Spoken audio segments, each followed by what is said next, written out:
It says live stream is being prepared. It might take a minute, and then in that minute we can start. Welcome everyone. We'll be starting in a minute.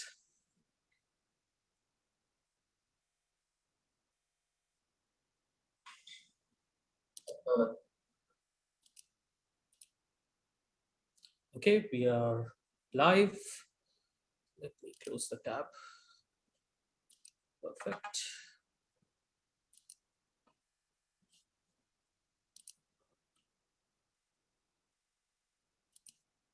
Okay, we are right on time. So let's start. I hope more people will join in, but let's not wait. Let's start the meeting. So welcome everyone. This is the pre-event for Connections 2022.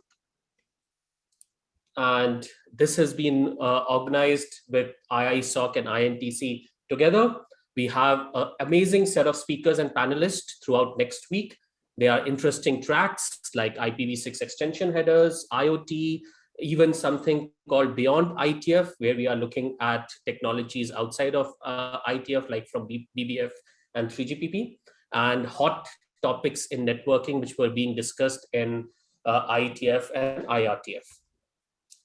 We cannot do the event without our sponsors, so we really would like to thank our sponsors. This iteration is generously sponsored by Cisco, APNIC Foundation, Internet Society, and Juniper Networks. Thank you. Without your help, we would not be able to do this every year. And you guys have been supporting us year on year, so it's really, really grateful to see this support. So welcome to our pre-event, Connections 2022. At the start of the event, we have a special video message from Miria, who's our current IAB chair. I will enable the sound and this, and let's hear directly from Miria. Hello, everybody. I hope you had a great IETF meeting last week. I definitely had.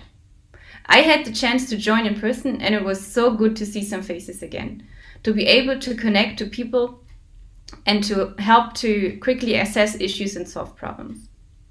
Of course, this meeting was much smaller than what we are used to in the past, but I also hope that we will see more people again in the future, because I believe it's important to connect in person, at least from time to time, in order to build a stronger community. However, we also had a chance in the last 2 years to improve remote participation. And that makes it much easier for everybody to participate. Remote participation helps to increase diversity, as it makes it easier for newcomers and other people to get a first impression about what the IETF is doing. For the IETF, as well as for internet standardization in general, it's really important to have diversity and a diverse set of people and opinion in the process. We need input from different stakeholders in industry, but we also need input from different regions. Different regions in the world have very different needs, and we would like to make sure that we capture and address all of the requirements in order to make the internet work better for all the regions in the world. I understand that despite the open process of the IETF, there are still some barriers for participation, and remote participation is only a small help. There are other barriers as well, and we definitely need to keep working on addressing these challenges. So this meeting is a great opportunity to connect and to support everybody, and I wish you a great meeting and a very successful meeting. That was Miria, who's Internet Architecture Board IAB chair. And thank you for her for the kind words that she had for us. So off to you, Praneet, taking up over the agenda. Welcome, everyone. I hope you enjoy today. Thank you, Dhruv. Hi, everyone again. And I welcome you all again to the pre-event of Connections. This is the start of Connections Week, and it is day 0 for us. We have several interesting things in the agenda today, starting with an introduction to IETF at a high level by Dhruv himself. And then we have a very interesting panel discussion where we'll chat with some prominent long-term IETFers, which are Adrian, Allison, Fred, present with us today. Thank you so much for sparing your time today. And then we have the chat with IETF participants from India, where we would have Thiru, Abhijan, Gurshabad, Ketan, and Mohit joining us for the panel discussion. Then we would have the experience sharing from some of our very close IETF newcomers, Ameya and Abhishek, who are students of Mohit and have been recently engaging a lot at the IETF. Finally, we'll hear from Barbara about how to write IETF internet drafts with Markdown or GitHub. And this is going to be a very interesting session. So please stay till the end of the session. Next slide, please, Dhruv. So before we start, I would like to just introduce you all to some general housekeeping rules. First is we would like to keep the chat and the Q&A option separate. So if you have any general discussions in terms of noise or any hearing disturbances or any other housekeeping general rules, just feel free to drop on the chat. But if there are any technical questions which you want to ask from our panelists or from the speakers, feel free to use the Q&A box, and we would like to adhere to that. For any questions, please follow the Q&A, and for any general discussions, the chat window. And if you would like to speak and voice your opinion yourself, we very much welcome that. Please mention that in the chat and we'll be very happy to unmute you. And panelists would directly be answering your questions. We see all the questions you drop at the Q&A. So I encourage you all again to use the Q&A for your questions. And while you're speaking, don't forget to mute yourself. I know it's online and we have been doing this since a long time, but still just a reminder for everyone. And finally, we have tried to introduce a new thing this time to encourage participation from our audience and make this more engaging for all of us. So we encourage questions. We actually appreciate very interesting questions from our audience. So the best question of the day would win a special prize, which is a donation to the recommended charity or cause of your choice.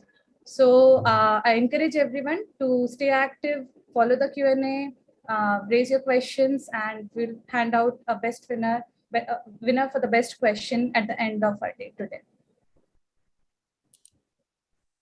Now, without further delay, I would like to introduce Dhruv and also kick off this pre-IETF event. So Dhruv currently chairs the PCE working group, which stands for the Path Computational Element, and he has been involved in IETF since a very long time. So Dhruv is actually one of my best people to look forward to whenever I need help in any aspect about the IETF. So he's my star when it comes to the IETFs. And he's also a founding member of the IIESOC and INTC, and he's involved in increasing participation from India at the IETF. Dhruv has been a prominent leader at IETF from India, and it's all thanks to Dhruv that we have been able to continue with connections since so many years. So now off to you, Dhruv. Thank you so much for taking this up. Thank you, Praneet. Thanks for the very kind words. And without wasting any more time, let me quickly start with the presentation. This is at a very, very high level. I'm giving a quick introduction. There are a lot of details which are missing here. And I've put the link at the below which is the newcomers slides that you see at IETF 113, where you will see many, many details. But in the 15 minutes that I have, I will try to cover at a very high level what IETF is all about. So why do we even need standards? Well, it's all about interoperability. We need to make sure the things that us vendors and software that are being developed and that's been working connected on the internet can work with each other. And to make that, we need internet standards there. And IETF is the premier internet standard organization. It believes in open process, and its standards, which are called the RFCs, are completely freely available. In fact, the whole process is open. You could see how the standards got developed, how the changes were introduced, what was discussed, all the meeting minutes, everything is freely and openly available. That makes IETF quite special. The mission of IETF is to make internet work better. And how do we do that? By producing high quality, relevant technical standards that will influence how people design, use, and manage the internet itself. And this whole community, you will see participants who are software developers, who are network designers, operators, vendors, researchers, academicians, and all working towards internet architecture and smooth operations of internet and various internet protocols. So that's internet standards and IETF. The pillar of IETF principle, I mentioned open process. Anybody can participate. Everything is freely available and open. Things are determined by technical competence. So your sound technical arguments and principles, that's what matters. It is completely volunteer driven. That is, we don't have a top-down agenda being set. It is the participants that come, work together, form a working group, decide the agenda and how IETF is going to work, and towards a mission, making the internet work better. But it has to be volunteer driven. One of the key principles that you will hear at IETF is rough consensus and running code. Basically, it combines that we need to have good engineering and technical judgment, but it needs to also take into consideration the real world experience of the running code that is currently there in the internet, in the various implementations and deployment. So together, the two pillars decide what goes in the internet standards. And IETF takes full responsibility and takes care of various aspects of the protocol. So these are the key principles on which IETF works. But then how does it work? The first thing is, as a volunteer, as an individual, when you participate in an IETF, that's the first thing, that you are an individual here. There are no membership. There is no dues that you need to pay to the IETF. Your travel and your time may be sponsored by various companies and institutions, but when you are technically participating, you are still an individual, and it's your individual opinion that matters during the arguments and the discussion that happens in the meeting. The IETF itself is divided into various areas, and those areas are further divided into working groups. The work actually happens on the mailing list, and all the formal decision, everything happens on the mailing list. So the first thing that as an IETF participant that one does is join the various mailing lists, various working groups, mailing lists that one needs to participate in. People do meet. It used to be 3 physical meetings that we used to do at 3 different times, usually rotating between Americas, Europe, and Asia. We have been completely online since the pandemic, and we had our first hybrid meeting in Vienna just last week. The aim of the meeting is to do high bandwidth communication and to make sure that we can make progress of the things that were being discussed in the mailing list, actually give dedicated time, meet with each other, make progress, and do high bandwidth work, as well as cross-area collaboration. As we can see that in the various different areas, the internet has dependencies on each other, and we need to make sure that these remains aligned. And that is one of the key reasons for having an IETF meeting where everybody in all different areas are present at the same location and giving their time that 1 week together. Rough consensus is the most important thing. I have a dedicated slide on that, so I'll come back to that. And as we mentioned, running code. So at IETF, you can participate in developing that running code. That is the various internet protocols that have been worked on, actually writing that code, interoperating with other vendors as well. So this is also a very key part of the whole IETF experience. As I was mentioning, you have IETF areas. So these are your IETF areas: ART, which stands for application and real time; general area, internet, ops and management, routing, security, and transport. Each of these areas have area directors, and those area directors are called ISG, the Internet Engineering Steering Group. These areas have working groups. Working groups is the place where the actual work happens. So all your developments of various different standards, and where you have any contribution to make, you make during in the working group sessions.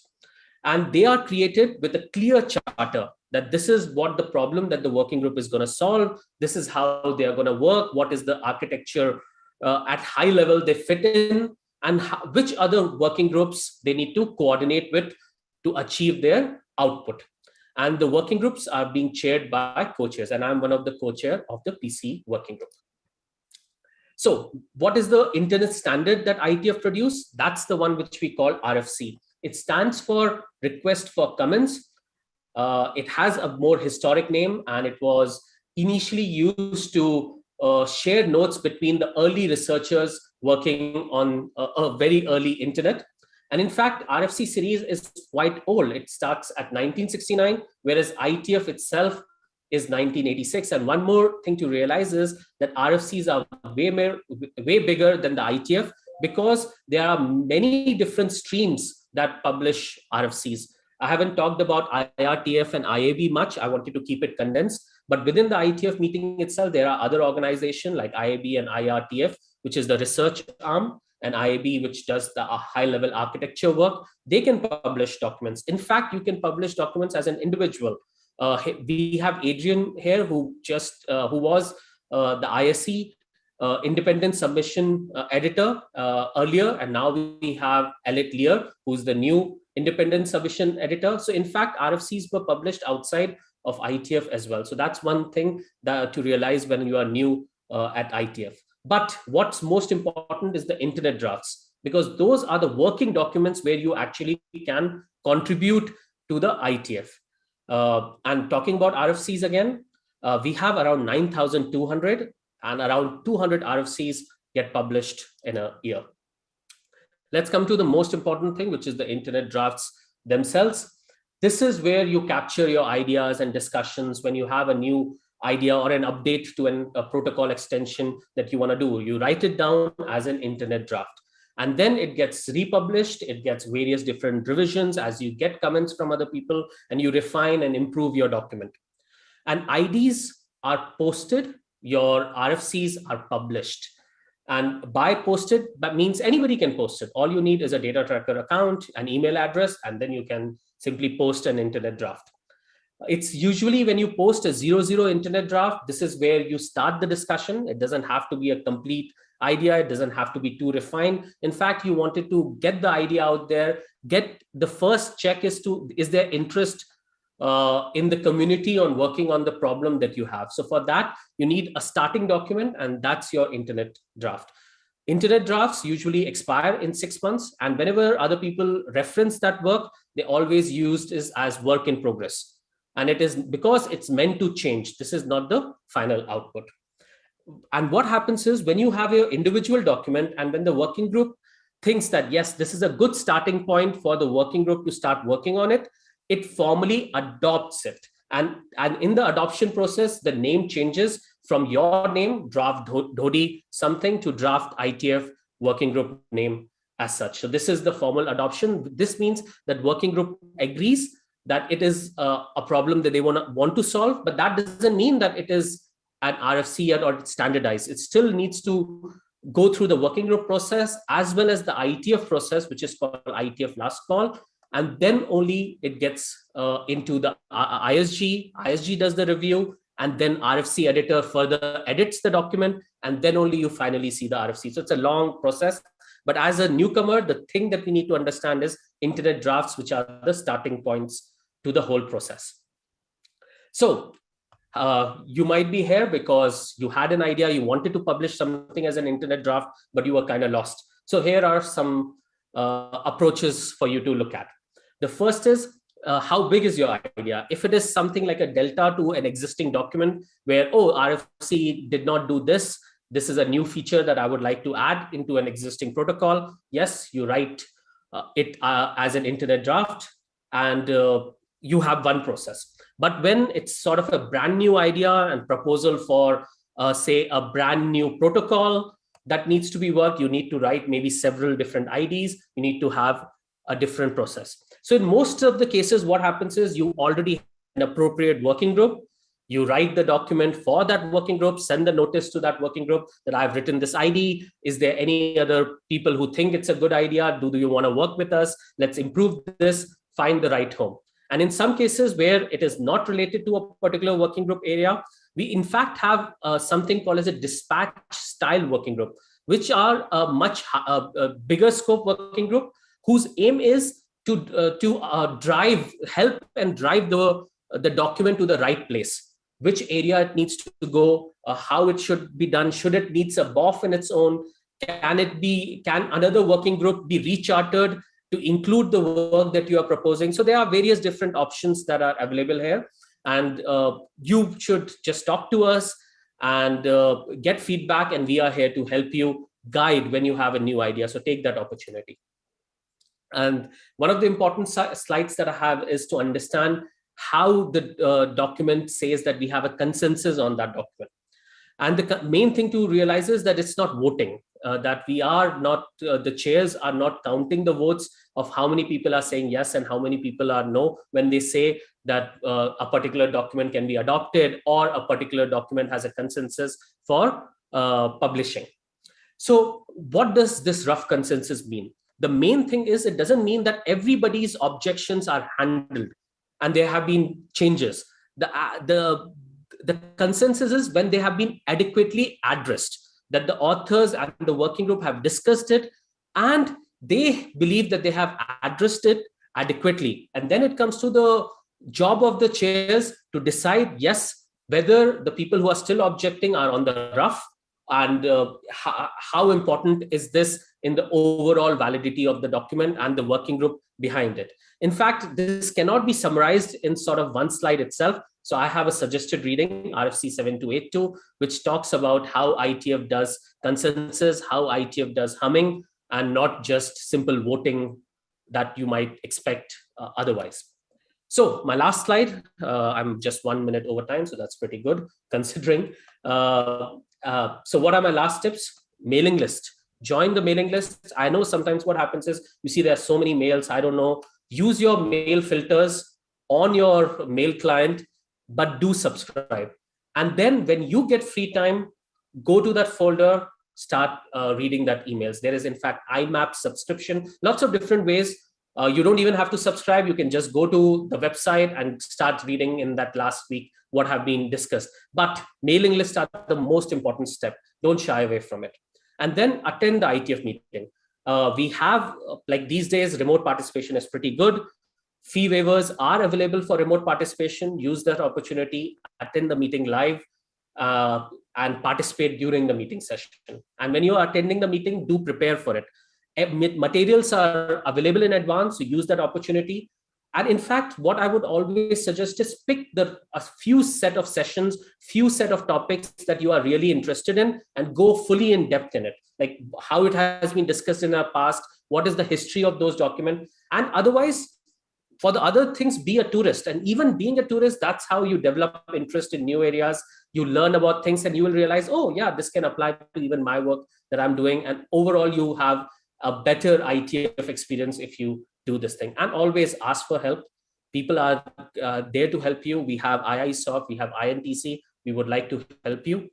Also learn the IETF culture. IETF has been working in a particular way. It's always good to assimilate into that culture, try to understand how things are done, ask questions, why are they done in this way?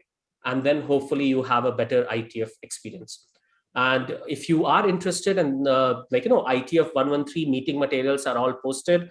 So even if you did not attend them in live, there are YouTube videos, there are meeting minutes. So just go back and see in the areas that you are interested in, how you can participate. And IETF 114 is upcoming in July. So if this is the first time you are interacting with IETF, we are here to help you. And hopefully that you will participate in IETF 114 this thing. I don't see any questions for me.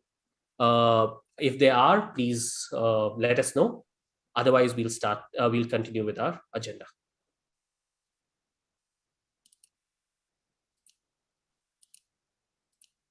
I'm not seeing any questions. So let's start with the main agenda that you are here for. The first topic that we have is chat with long-term IETFers. We have Adrian, we have Allison, we have Fred, and this session is being moderated by Praneet. Praneet has been quite active in IISOC from the very start, and it's really great to work with her. And I hope that she continues to be involved in IISOC and INTC. And in fact, we meet, she hasn't been to IETF yet. So our aim is get her to IETF meetings soon when we can all be there in person. And we have, in fact, the IETFers, Fred, who is an ex IETF chair, Allison, who was an ex IRTF chair, and was also on the ISG. Adrian was on ISG for a long time. So we really have people who have a lot of IETF experience. So I request you to please ask questions. Let's make this discussion lively. Off to you, Praneet. Thank you so much, Dhruv, for the kind words. Can I maybe share my screen now? Yes. I'm stopping. Okay, just sure.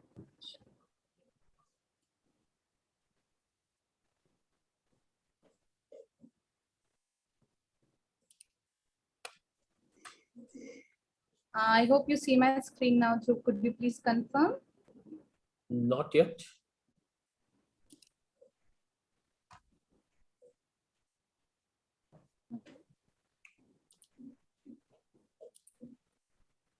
I have your slides. If you want me to share, I can also do it. Yes, I think that would be better. Okay, doing that. So sorry for this technical glitch. Yes, that's it. So first of all, I would like to welcome you all to this panel discussion. There we'll be chatting with the long-term IETFers. As Dhruv said, we have Fred, Adrian, and Barbara here with us today. Now, all of them, Barbara, Adrian, and Fred, have been involved in IETF for so long that I'm actually humbled to be with them on this panel today, and I really don't have enough words to introduce them. So if you don't mind, Adrian, maybe start with you, and could you please introduce yourself to all of us? Yeah, sure. Hi, and thank you for having me here. I am a dedicated IETFer. It's kind of got into my blood. I've chaired a number of working groups, and I was area director for the routing area for 6 years.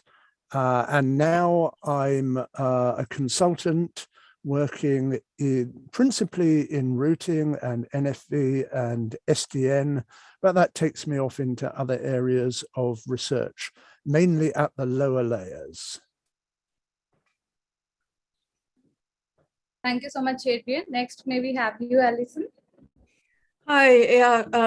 So Praneet, thank you for moderating us, and I'm thrilled to be here. I've been at IETF for a long time. I stumbled into it, but I'll explain how in a little bit. I've done most of the things you can do at IETF in terms of leadership, not chair and not IB, but other things. I served on the ISG multiple times. Currently, I work on DNS privacy and am quite active in DNS working groups, but I also have a long-time interest in the IETF culture and the diversity of the IETF. One of the things I'd like to note is that I'm involved in I founded something at IETF called Sisters, which is an opportunity for women and people who are not the mainstream of the male IETF to get together and work together to strengthen our position in the IETF. And I'm on the ombuds team of the IETF, which is not coincidental because the code of conduct of the IETF has been a great improvement for diversity in the IETF. Thank you so much, Allison. Finally, Fred, could you please say a few words about yourself? Sure. So I guess I've been involved in the IETF for a little while.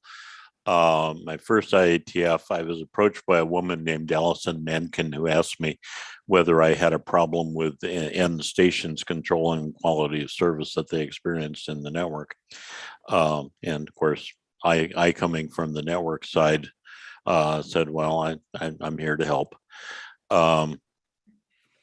But yeah, I've been an IETF chair. I've been working group chair for several working groups. I've been involved in the work.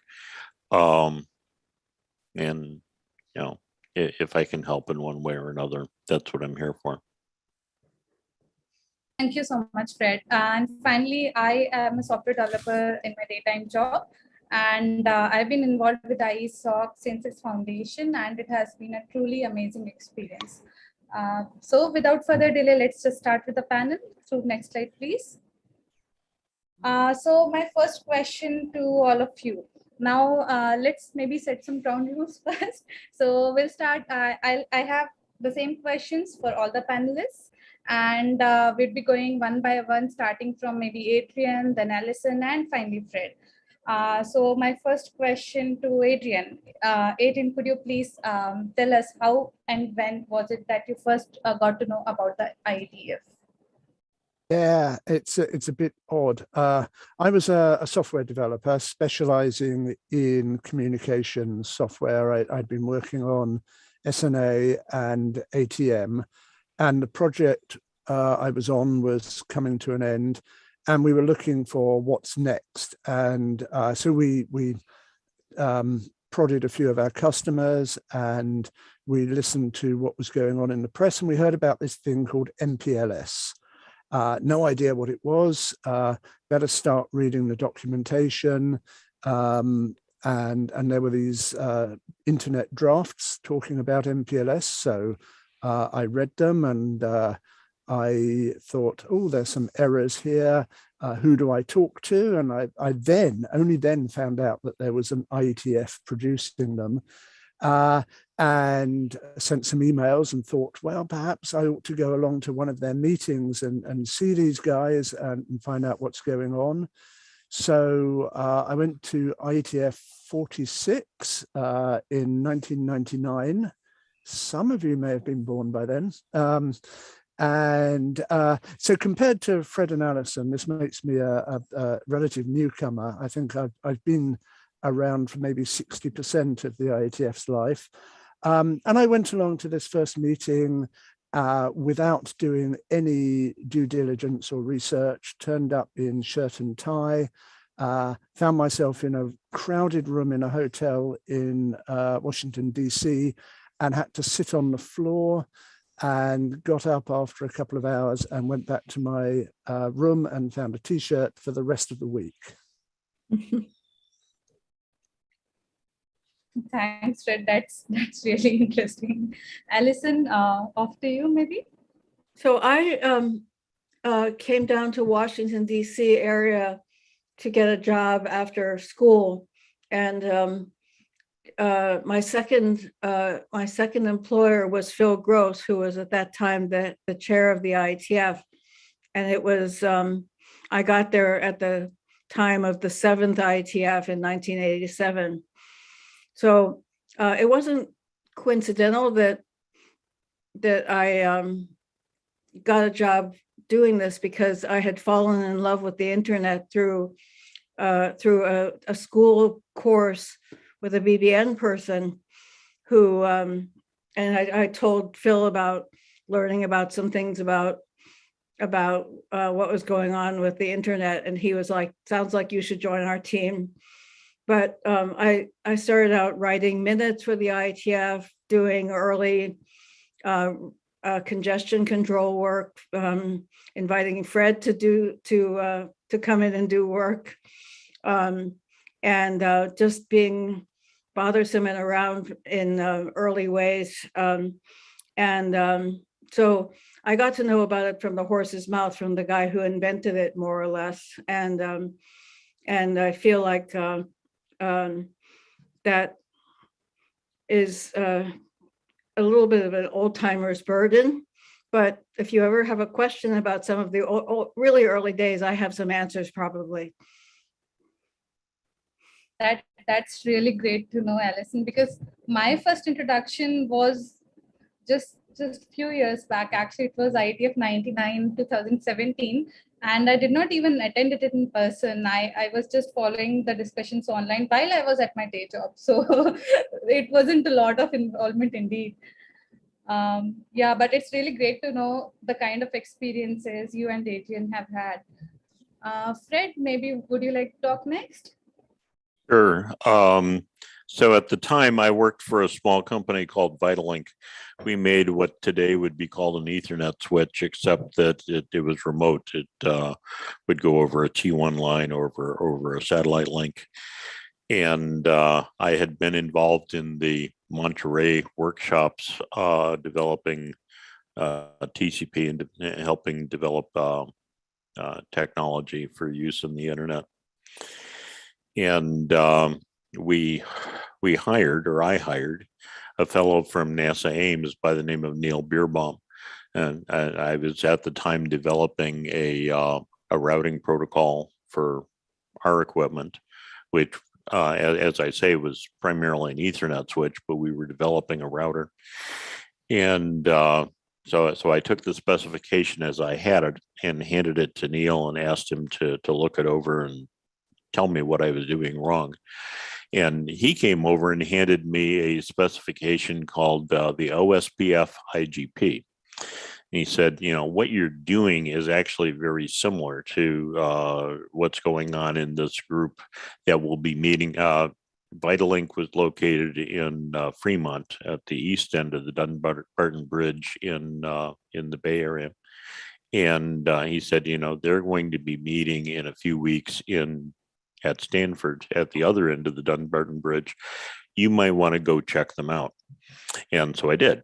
I attended the OSPF meeting at the IETF meeting in June of 1989. When I got home from that, I told my wife that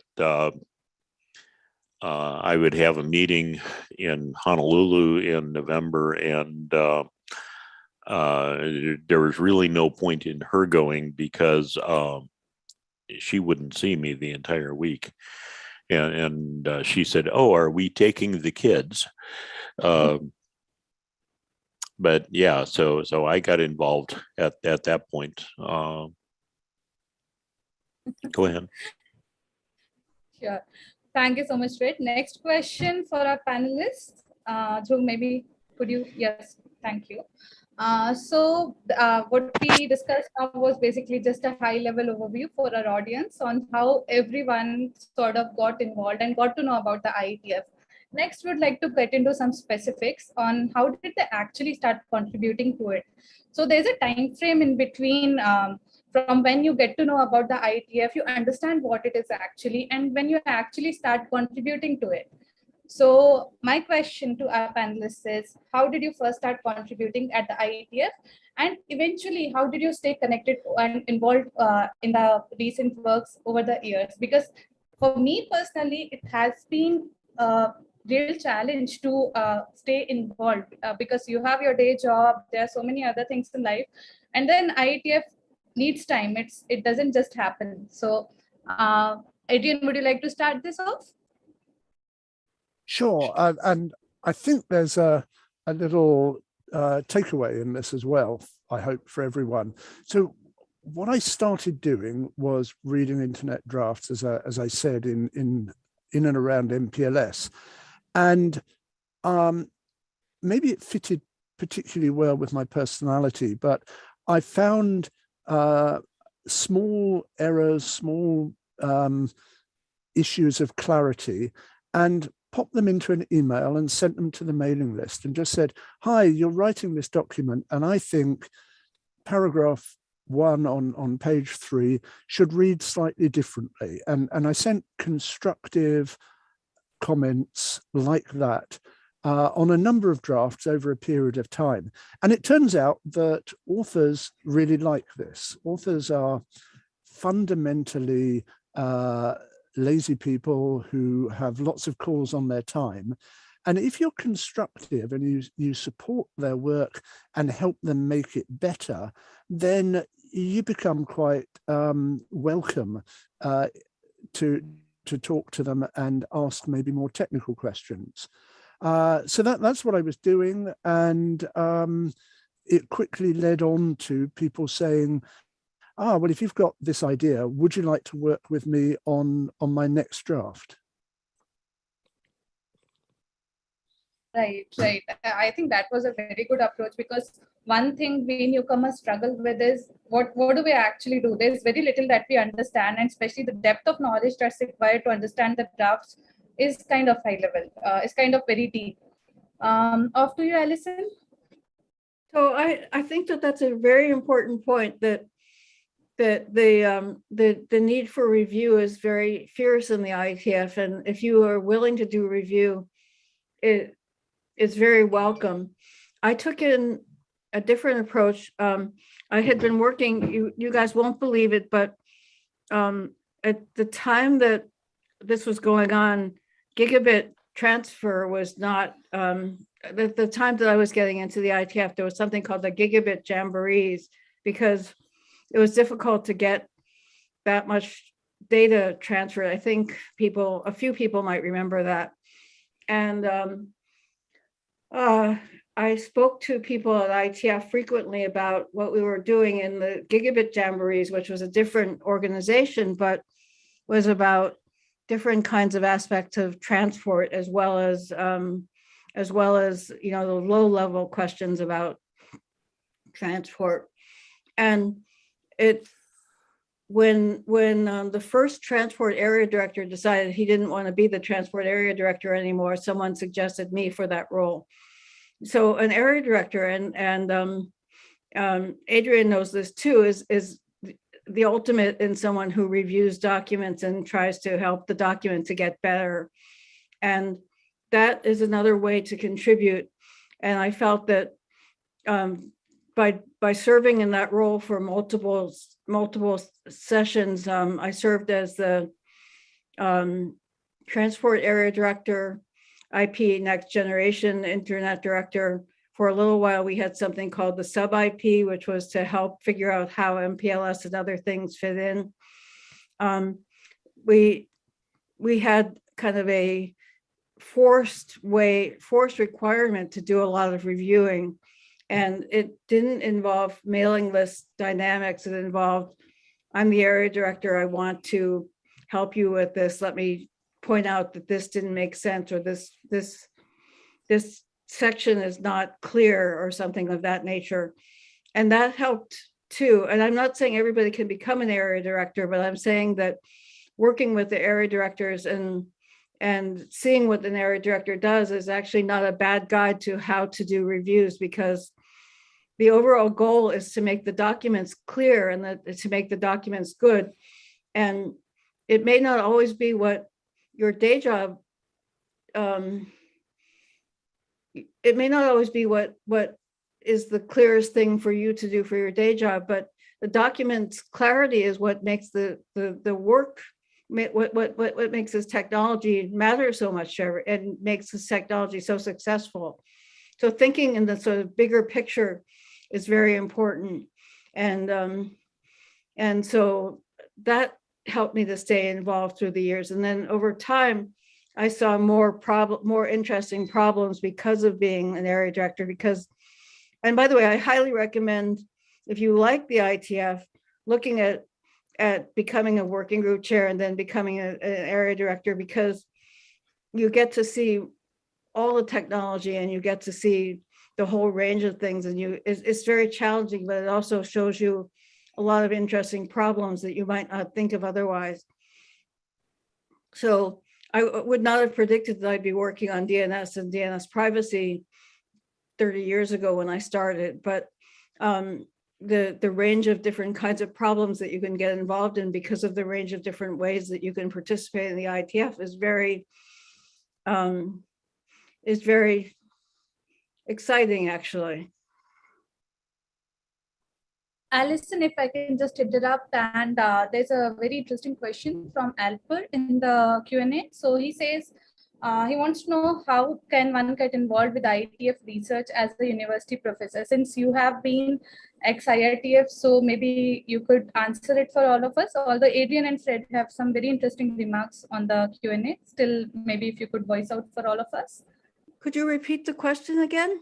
The question is, how can one get involved with IETF research as a university professor? Oh, how can you combine research at IETF? I think there's a continuum. So a lot of the problems that we have in the IETF, we solve pragmatically. Like we solve a problem with congestion control, and we know that the solutions are still not really perfect, right? That's why we have a congestion control research group, as well as having transport working groups that create standards. So there's a continuum, and I think that continuum is what makes it possible to work in both places, actually.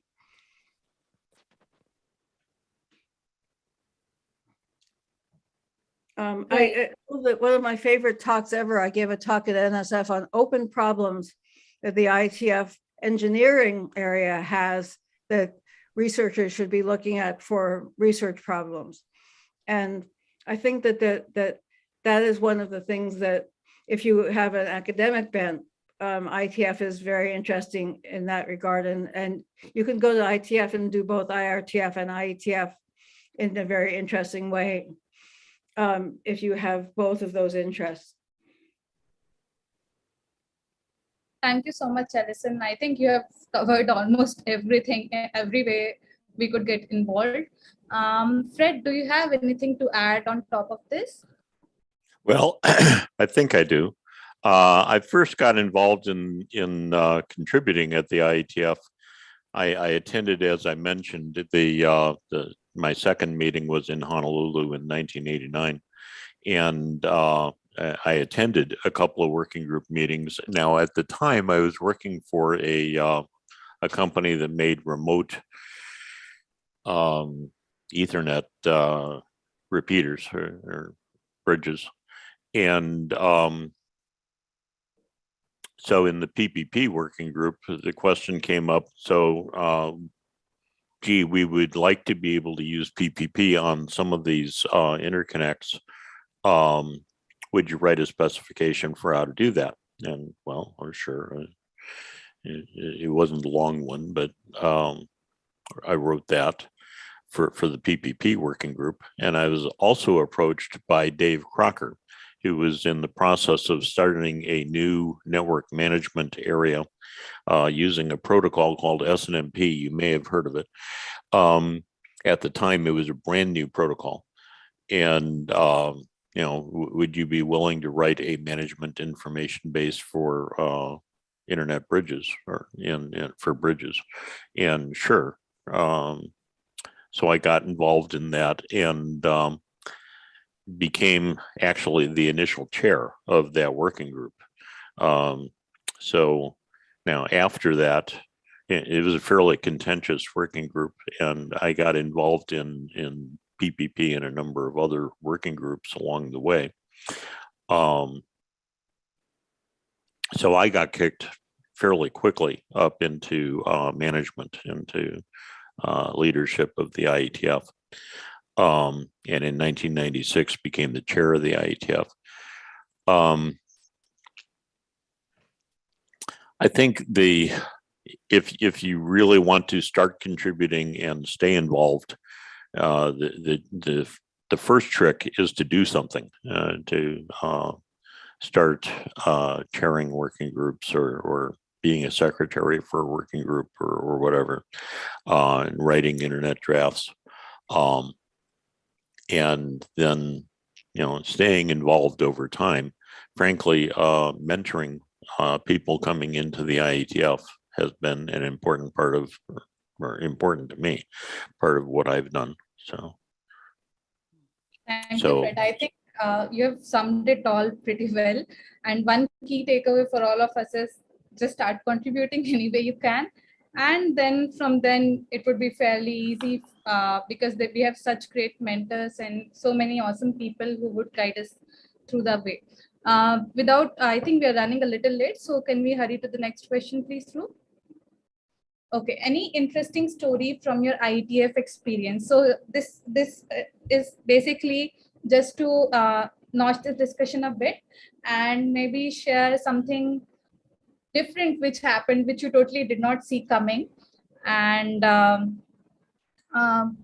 Adrian, Allison, Fred, any of you who feel like maybe you could start with this? Well, IETF is inherently funny, so maybe we could just elide over it by saying it's all pretty funny sometimes, right? I think that's a fair statement. I mean, one of the things about IETF, and I hope that you'll come and join us in an actual meeting, is that although the meetings themselves get tense, sometimes when you're debating a particular tough situation, there's a lot of humor in IETF as well. And so many things turn out differently than you expect. It's remarkable, actually. I'm sure we all have a story like that one. Yeah, Allison's right. This is, you think you're going as a technical contributor to a technical organization, and you find out that you're there as a person working with other people. And the fact that they come from different companies or different parts of the world is actually a bonus rather than a hindrance. So my anecdote here comes from my very first IETF meeting.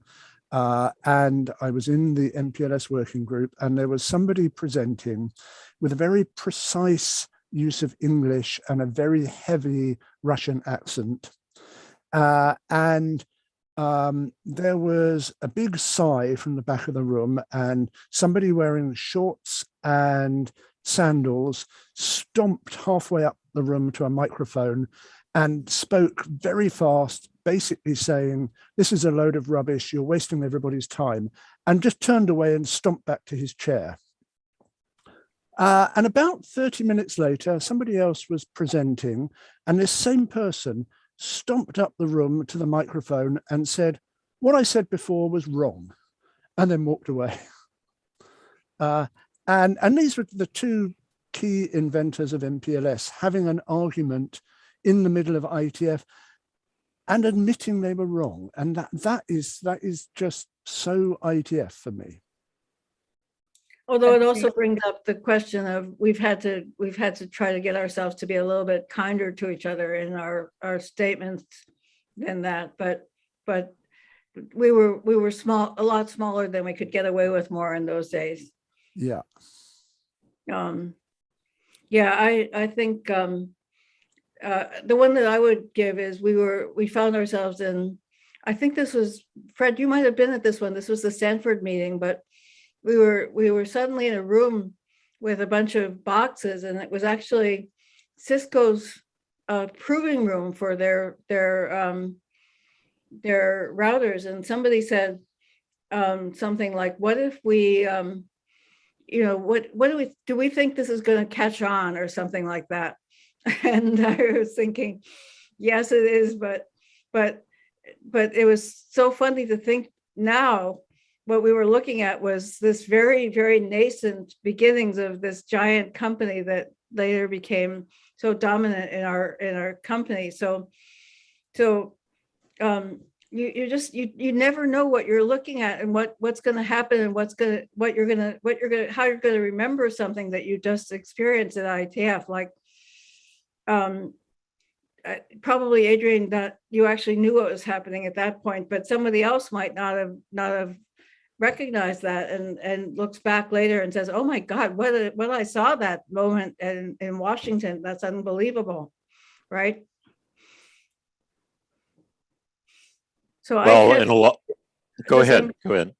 Oh, I'm just saying IETF is it's very consequential to technology, and any given moment at IETF is consequential and funny and surprising, actually. Agreed, totally agreed. Fred, you're saying something? Well, yeah, I was thinking of something about a decade later. I was involved in the differentiated services working group, so working on quality of service. And Kathy Nichols, who worked for Cisco, was one of the chairs.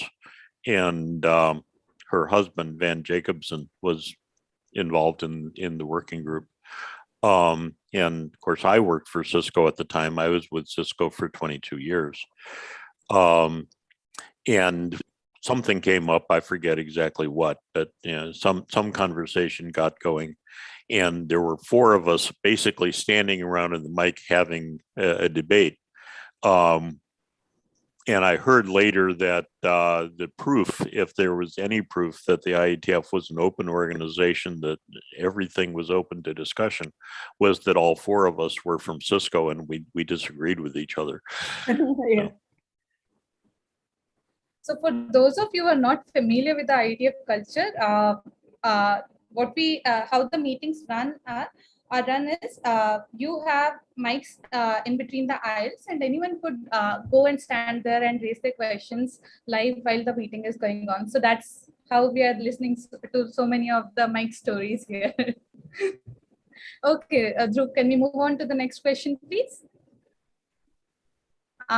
So this one, since all of you have been involved in IETF since so many decades, I think this is a perfect question for this panel.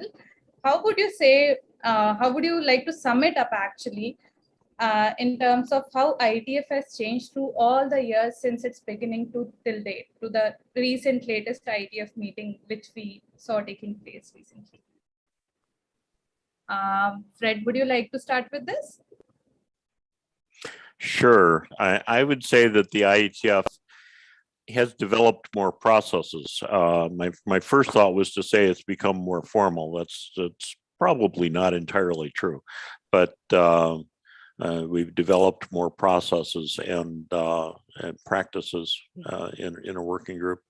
For example, I co-chair IPv6 operations, and one of the comments that I make to people that are preparing to speak is that I expect them to speak for half the time I give them and leave the other half for conversation at the mic. And we'll have fairly open conversations at the mic. Yes, I can relate to that. Adrian, Allison, would you like to add something to it? So I would say that we've gone a little bit in the wrong direction in terms of diversity. And I think that this is because we've gotten so large, and we have gotten a little bit too hurried in our ways in terms of, I'm in a hurry, I need to get my point, and I'm going to make it, and I'm going to not tolerate other people very well.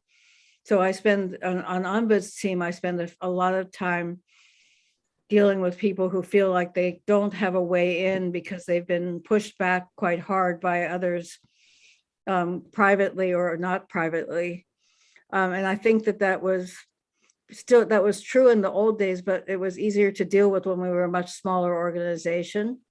So I'd like to see that remedied, but that is a change that has come with age and size probably, and maybe urgency. So Allison, you mentioned diversity. What do you mean by that? Well, I think that younger people, and there are fewer women at the mic than there used to be.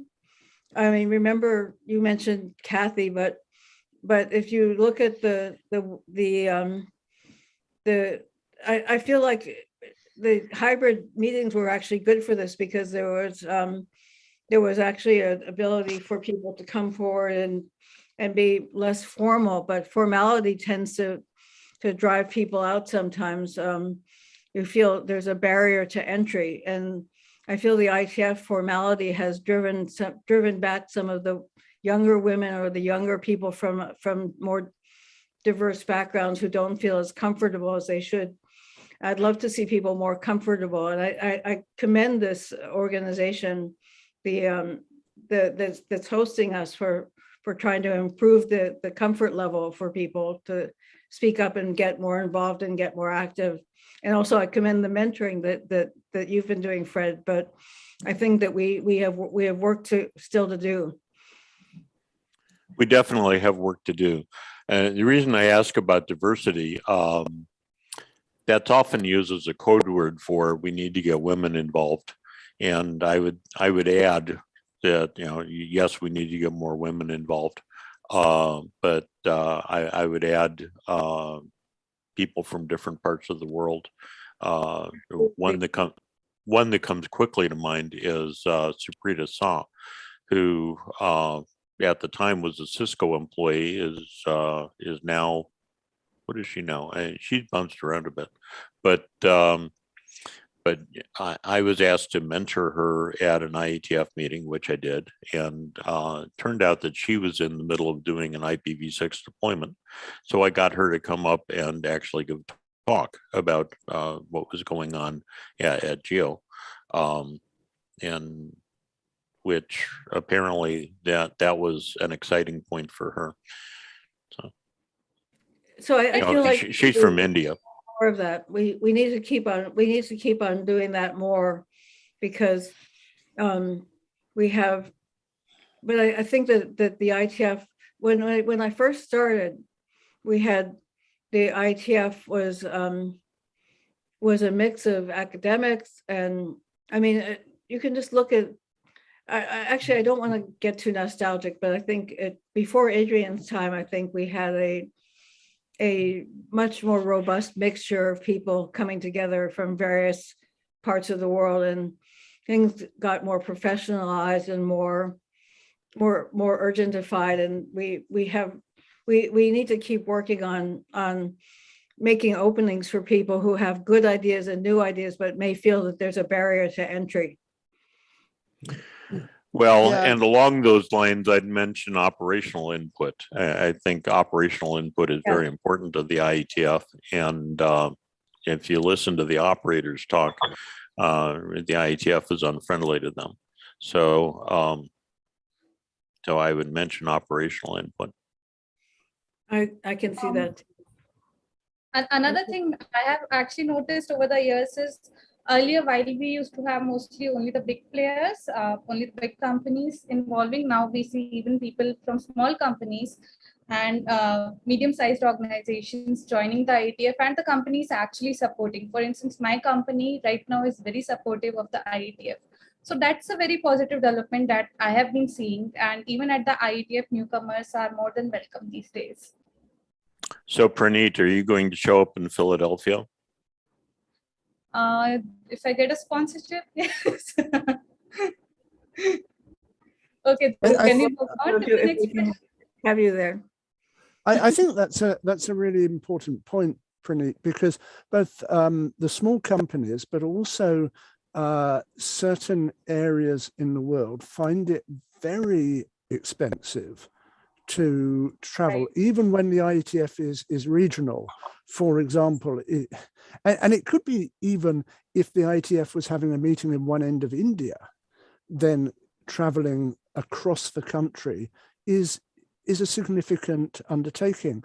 And although the IETF has become somewhat more aware of the things it needs to do for inclusivity, and we are seeing gradual increase in participation from other countries. So obviously China is now a big player. We've just appointed our first area director from the African continent. We still have huge areas of the internet not properly represented in the IETF, and that is a damage to the IETF. The IETF cannot engineer properly for parts of the world if those parts of the world don't have a voice.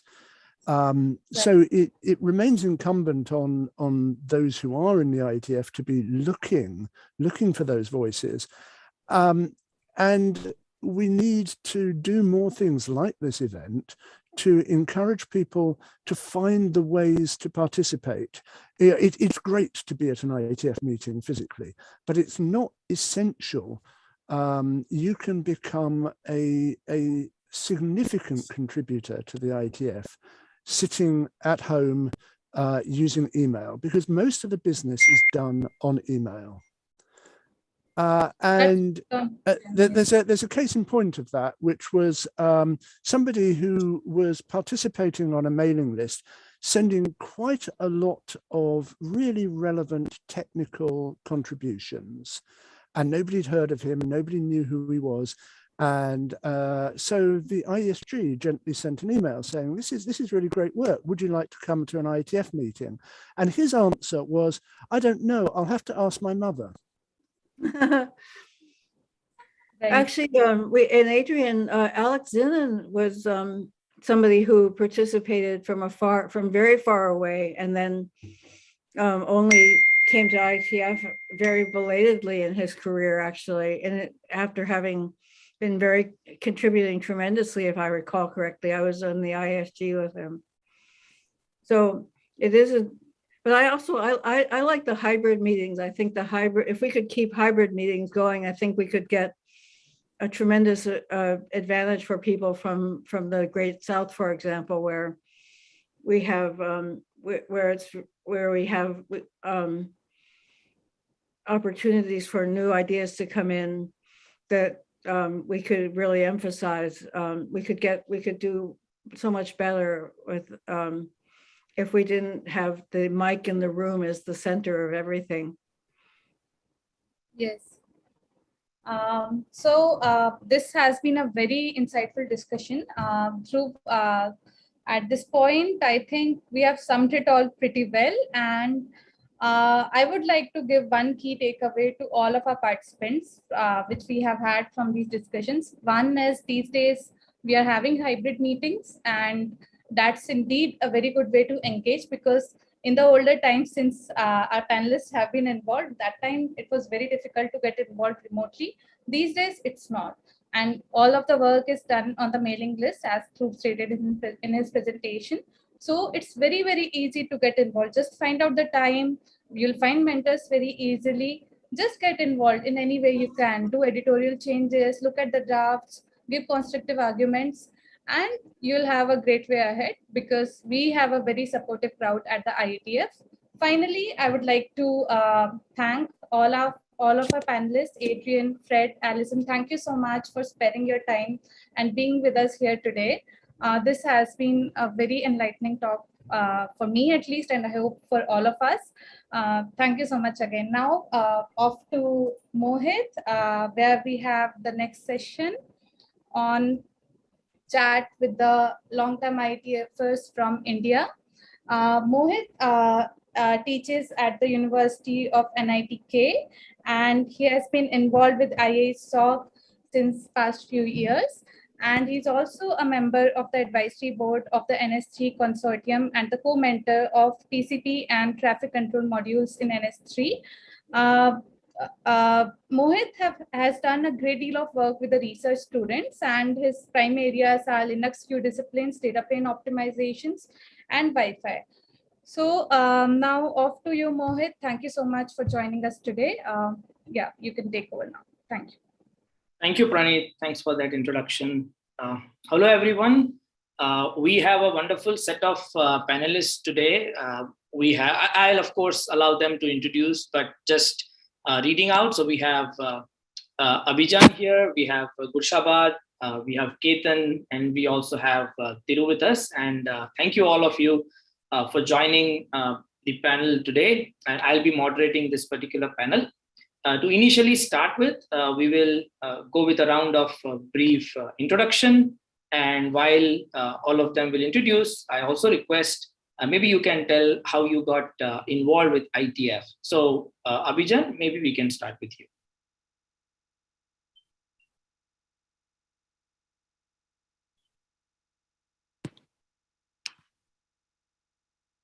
Okay. Abhijan, you are muted. Can you unmute yourself? Am I audible now? Yes. Okay, thank you. So it is good to see all the known faces.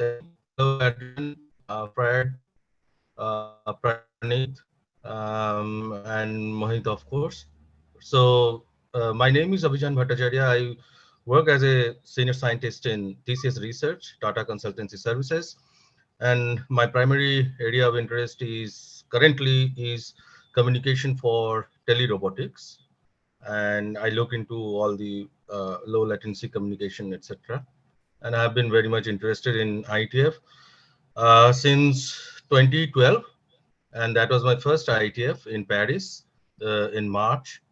And I started with, because we were actually dealing with IoT protocols at that time, and IoT was a new buzzword, 2010.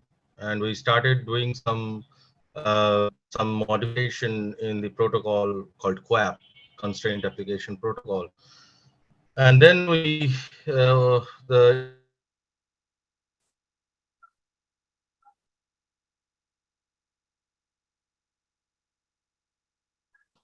I think we lost Abhijan. I don't hear him either. No. Yeah. Let's move ahead. Maybe we can. Right, we'll come back to Abhijan.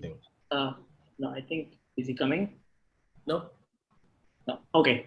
Let's move on. We'll come back to Abhijan once we have his connectivity restored. So Gurshabad, maybe we can go ahead with you.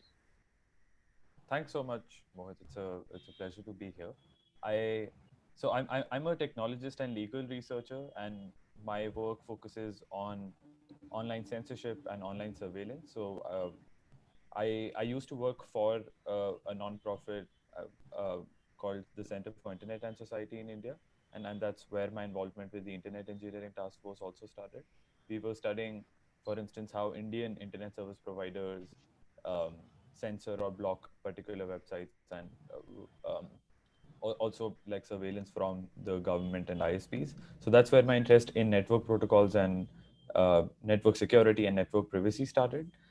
And as I said, great to be here. Thanks so much. Yeah. So Gurshabad, how did you get started with the IETF?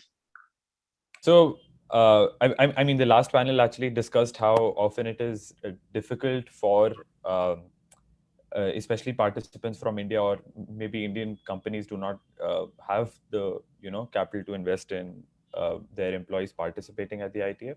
I think I was lucky that we were funded by American philanthropic organizations who understood what we were trying to do. I guess one way to describe my work is that it's a part of a growing movement of like public interest technologies, and one of course, when we come to the IETF, we often participate as individuals, but the reality is that most participants at the IETF are actually funded by for-profit companies. And so really one essential question to ask is like who speaks for the user then, right? And although I think the IETF as a community respects security and privacy a lot, this may be not true for other standard setting organizations in my opinion, but still like I'm happy to discuss later in the discussion too about like what these dynamics are and how these tussles play out. Sure. Thanks, Gurshabad. Abhijan, I guess we have you with us again. You can hear us. Am I audible? Yes, but it's not coming out so clearly yet. Maybe you can try to maybe put off the video and try once. Right. Is it any better? Oh, it is actually better. We just lost you at a point, or the last couple of lines that you were mentioning in the introduction. Yeah. Unfortunately or fortunately, the link is not behaving symmetrically because I was hearing others very clearly. Somehow my voice was not going. Anyway, yeah, so my initial involvement was because we were working with IoT protocols at that time back in 2012. And we found that a lot of competing protocol propositions are coming up, and the QAP, the Constraint Application Protocol, was at its nascent stage. I think only the third revision, the draft was up.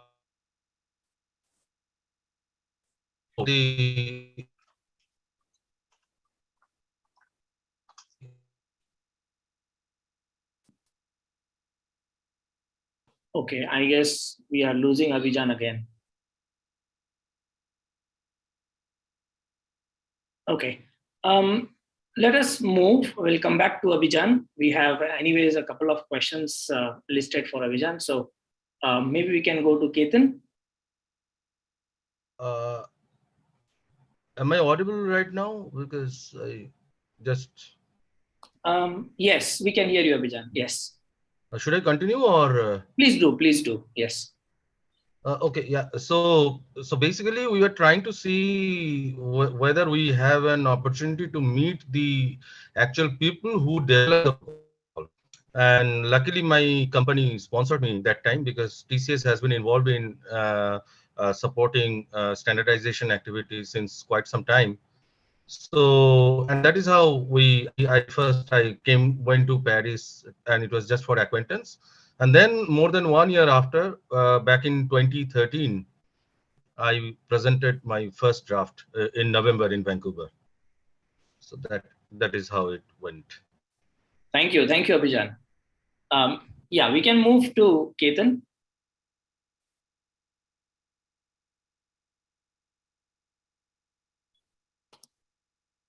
I think, Ketan, we don't hear you. Yeah, I'm not able to hear. I can see you are trying to speak.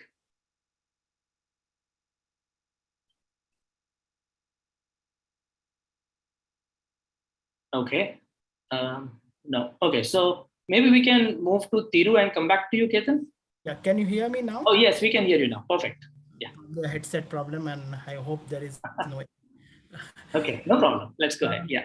Thanks for giving this opportunity. So I'm also a networking and communication software developer, and been working on this area or technology areas for a long time, 2+ decades now. So for me, the IETF started with initially probably with a passive participation. And probably even before I started on my first job while at doing my bachelor's, and that was reading the RFCs, right? So if you want to understand really how some protocols work or how things work, then that still remains the go-to source. So that was my first initiation, all passive. And that on probably within my first week or probably first month at my first job, this is in 99, I had to get deep into RFCs and drafts to really understand what it is and how things are supposed to work, because I started implementing them. So that's the passive thing, and that continued. In fact, I got the opportunity to attend IETF back in 2002, which is IETF 54. And that was the first time that IETF had come in Asia, if I'm not wrong, in Yokohama. So that was a little closer. It was a little, I wouldn't say cheaper, considering all costs, but at least the travel was a bit cheaper.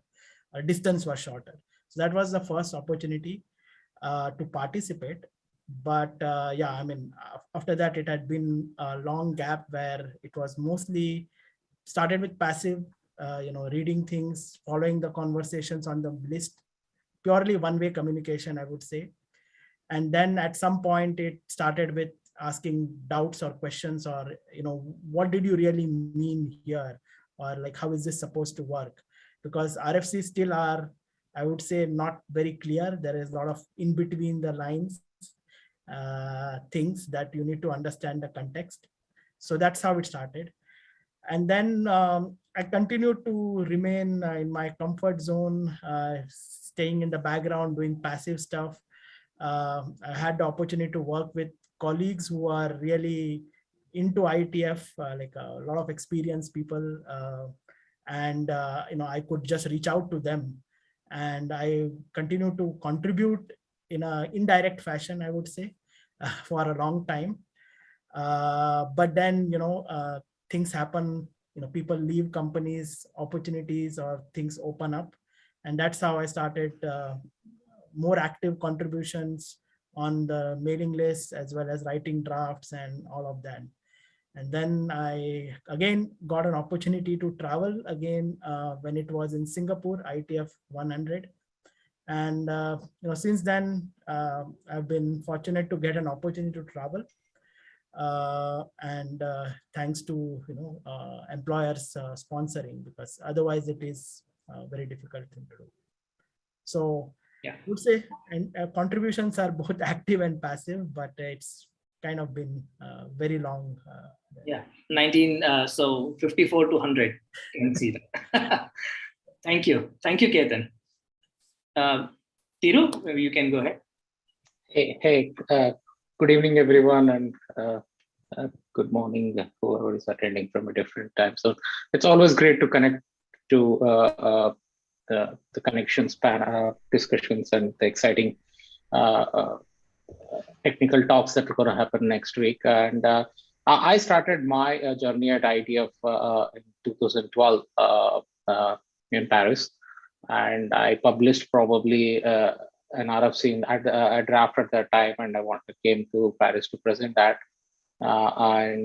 It's almost close to more than close to 10 years after that, and we've made a lot of good progress contributing to IETF and understanding how IETF works. And now I co-chair TEEP working group, published close to 27 RFCs related to networking, WebRTC, service function chaining, DDoS mitigation, DNS privacy, several working groups, right? So I mean, I would say it was a tremendous, exciting journey, and I have the same excitement level that I started almost a decade back, because I see a lot of energy and a lot of new work coming in, which is both learning, and you have always a lot of opportunities to contribute and make a difference to the industry. So IETF always keeps me exciting, and the last week hybrid model of IETF was quite exciting as well, where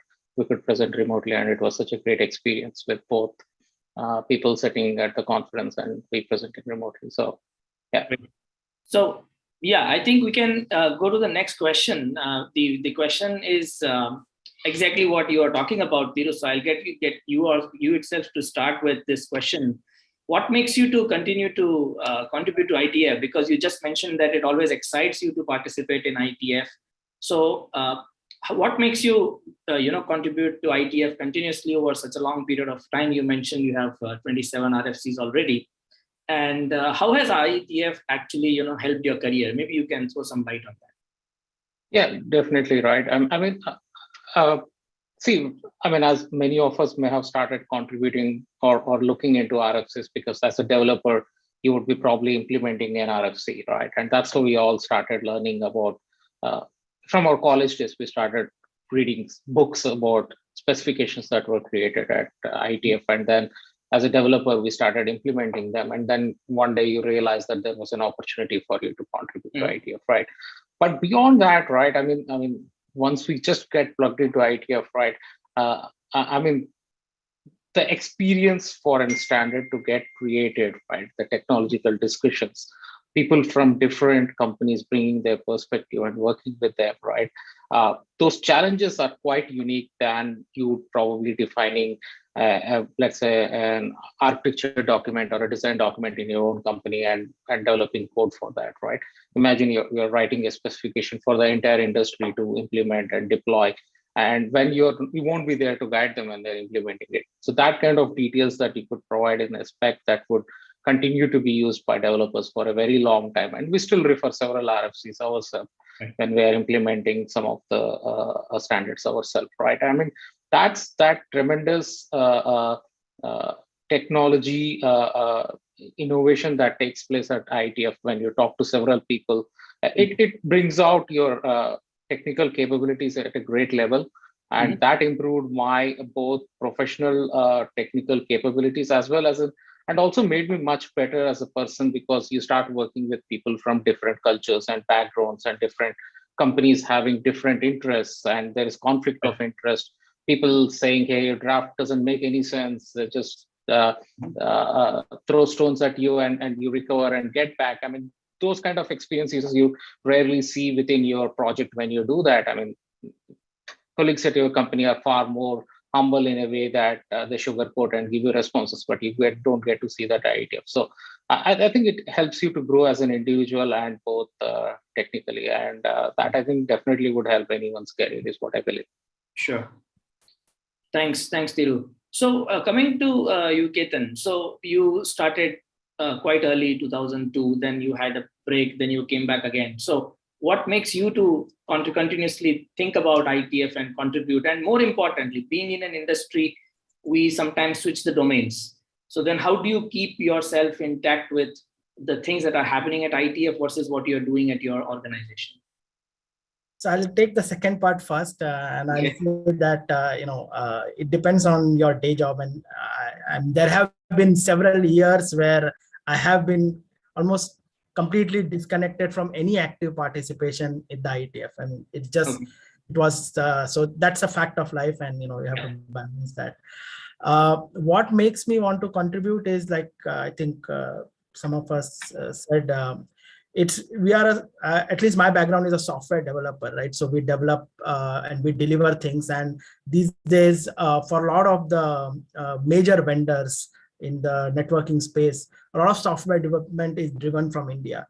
So what I would ask question is, okay, at some point all of us would want to move from just coding or implementing to designing to architecture, right? So move to the next step. And for me, it does seem that participating in, either as a reviewer, contributor, in whatever way we are, and that's what IETF is doing. So joining the process early, contributing early is just means that you are part of the design or the architecture process. There's lots to learn, lots to, this thing. And like for any bugs or issues that we have in our day jobs, right?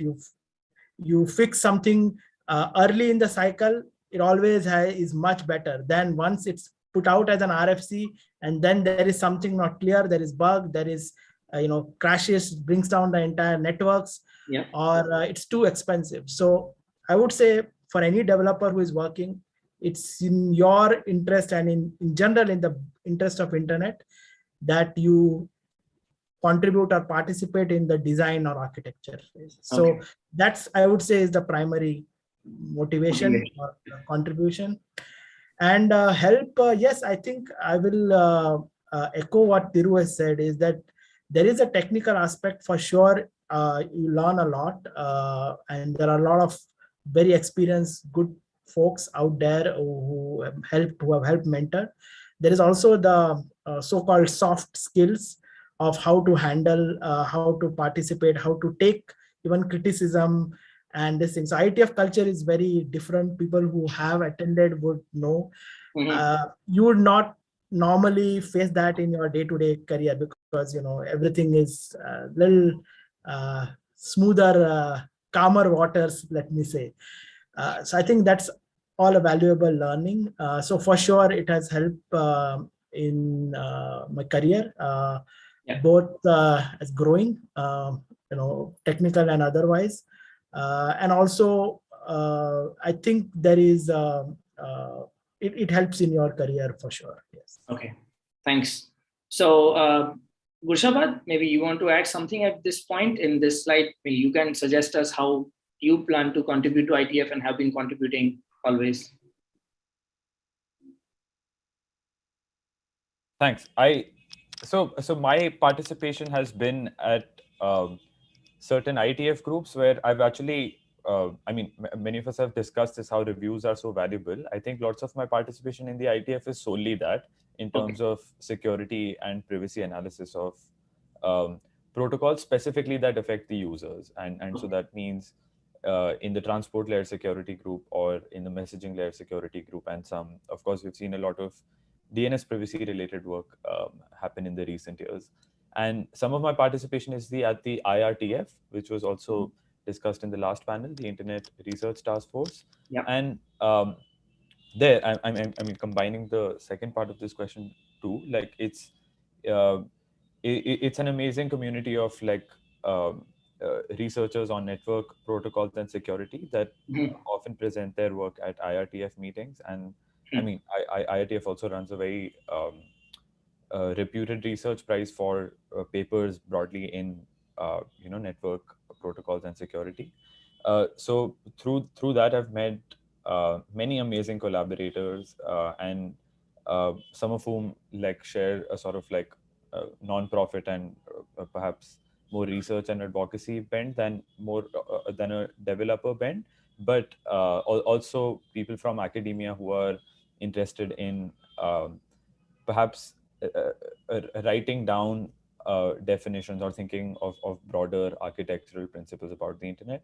I think lots of us come with certain clear political goals, like looking at how the internet is developing. So lots of us care about security and privacy. Lots of people care about competition in the sense like how to prevent consolidation in the internet industry and how standards play a role in that. So thinking about those questions and these discussions also happen on the mailing list have been immensely useful for me and sort of opened a new gate of research and collaboration. Okay. Thanks, Gurshabad. Abhijan, maybe you want to add something to this? Yeah, I hope there is no glitch this time. No, I'm audible. Coming out clearly. Okay. Yes. Thanks. Great. Okay. To share a very categorical thought in the interest of time, yes. I don't think anybody is going to deny that it is going to. It does not help. Two personal experience I want to share where it has helped me, especially at an individual level, because others have already covered what technical good it can do. So one aspect is again technical, which is in my initial days of my career. I mean, for about 7 to 8 years, I used to develop 3GPP stuffs. Okay, so at the very physical and lower Mac level, okay, all the signal processing stuffs I used to do. Then with such certain turn of events, I had to switch to the application level and transport layer, etc. Then when I moved to IETF, so it was just about 3 years I left physical layer work, and after 3 years I moved to all this IETF thing. And then we all belong to a knowledge-based community, right? All our career and everything is based on knowledge. So I moved into something that helped me understand the end-to-end chain. So how starting from, I mean, what I'm talking now, so starting from the physics to what you are hearing. So there is also physics involved. And in between, there is this immense amount of engineering, which is taken care of different SDOs. Some part is taken care of IEEE, some part is taken care of 3GPP. And IETF is basically the harmonization of entire stuff. So that worldview was very important for me in just to progress in my technical work and whatever I contribute, or how I look at things when I'm given a problem. Yeah. That is one thing. The other thing is I was selected as next gen leader under the ISOC program for 4 times. I think that is the maximum they provide. And that helped me a lot in getting through with my RFC, because not every time your company is going to sponsor you, and those were really welcome help from ISOC. But what helped me even more is that when I go as a fellow, I get to speak to people from Palestine exclusively. I get to speak to people from Africa. I get to speak to people from Chile. So that also, even I get to speak to people from Pakistan, from Bangladesh, okay, Nepal. So that gives me, even beyond technical, it is a broader worldview. So I'm really thankful to IETF. That summarizes pretty well. Abhijan. Thank you. So for the next set of questions, what we have done is we have some rapid questions targeted to some of the panelists. So I will now put some questions for some of our panelists, and the point is we would like to have suggestions from you in just one sentence for our people who are attending the session today. So this question is targeted for Ketan and Tiru.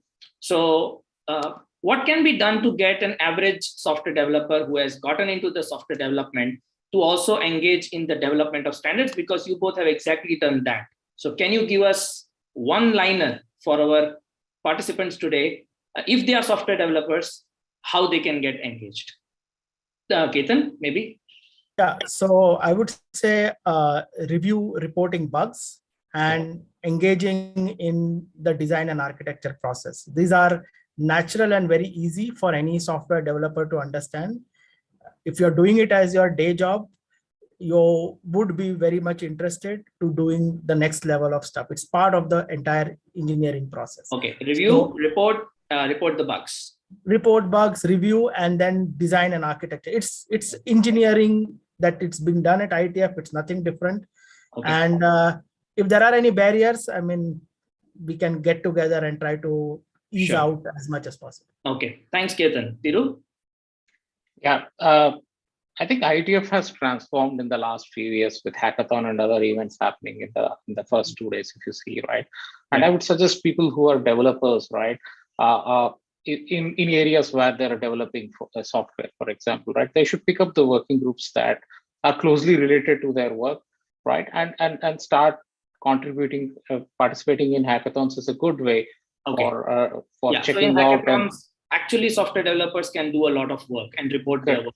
Perfect. Yeah, and report their work, and you get also a very good chance to present your hackathon implementation, interop with other vendor software, work on a new emerging standard, right? And that brings you close to the architects who have designed these protocols, or come with them and talk to them, understand what was their thought process, and they can become your mentors and guide you to start reviewing the specifications, giving comments, and then later you could later down the line you can even start writing the specifications on your also own. Get collaborators on that project. Yeah, right. Yeah. Thanks, Tiru. The next question that we have is for Abhijan, and this is going to be a very interesting question. A lot of people have been asking about it in the chat. So this is for you, Abhijan. How is the participation from Indian academia and IETF? And while you were working with IETF, did you have any collaboration with any student or faculty in India? And can you tell us in 1 or 2 quick lines as to what would you suggest for Indian academia to get involved? Yeah, this is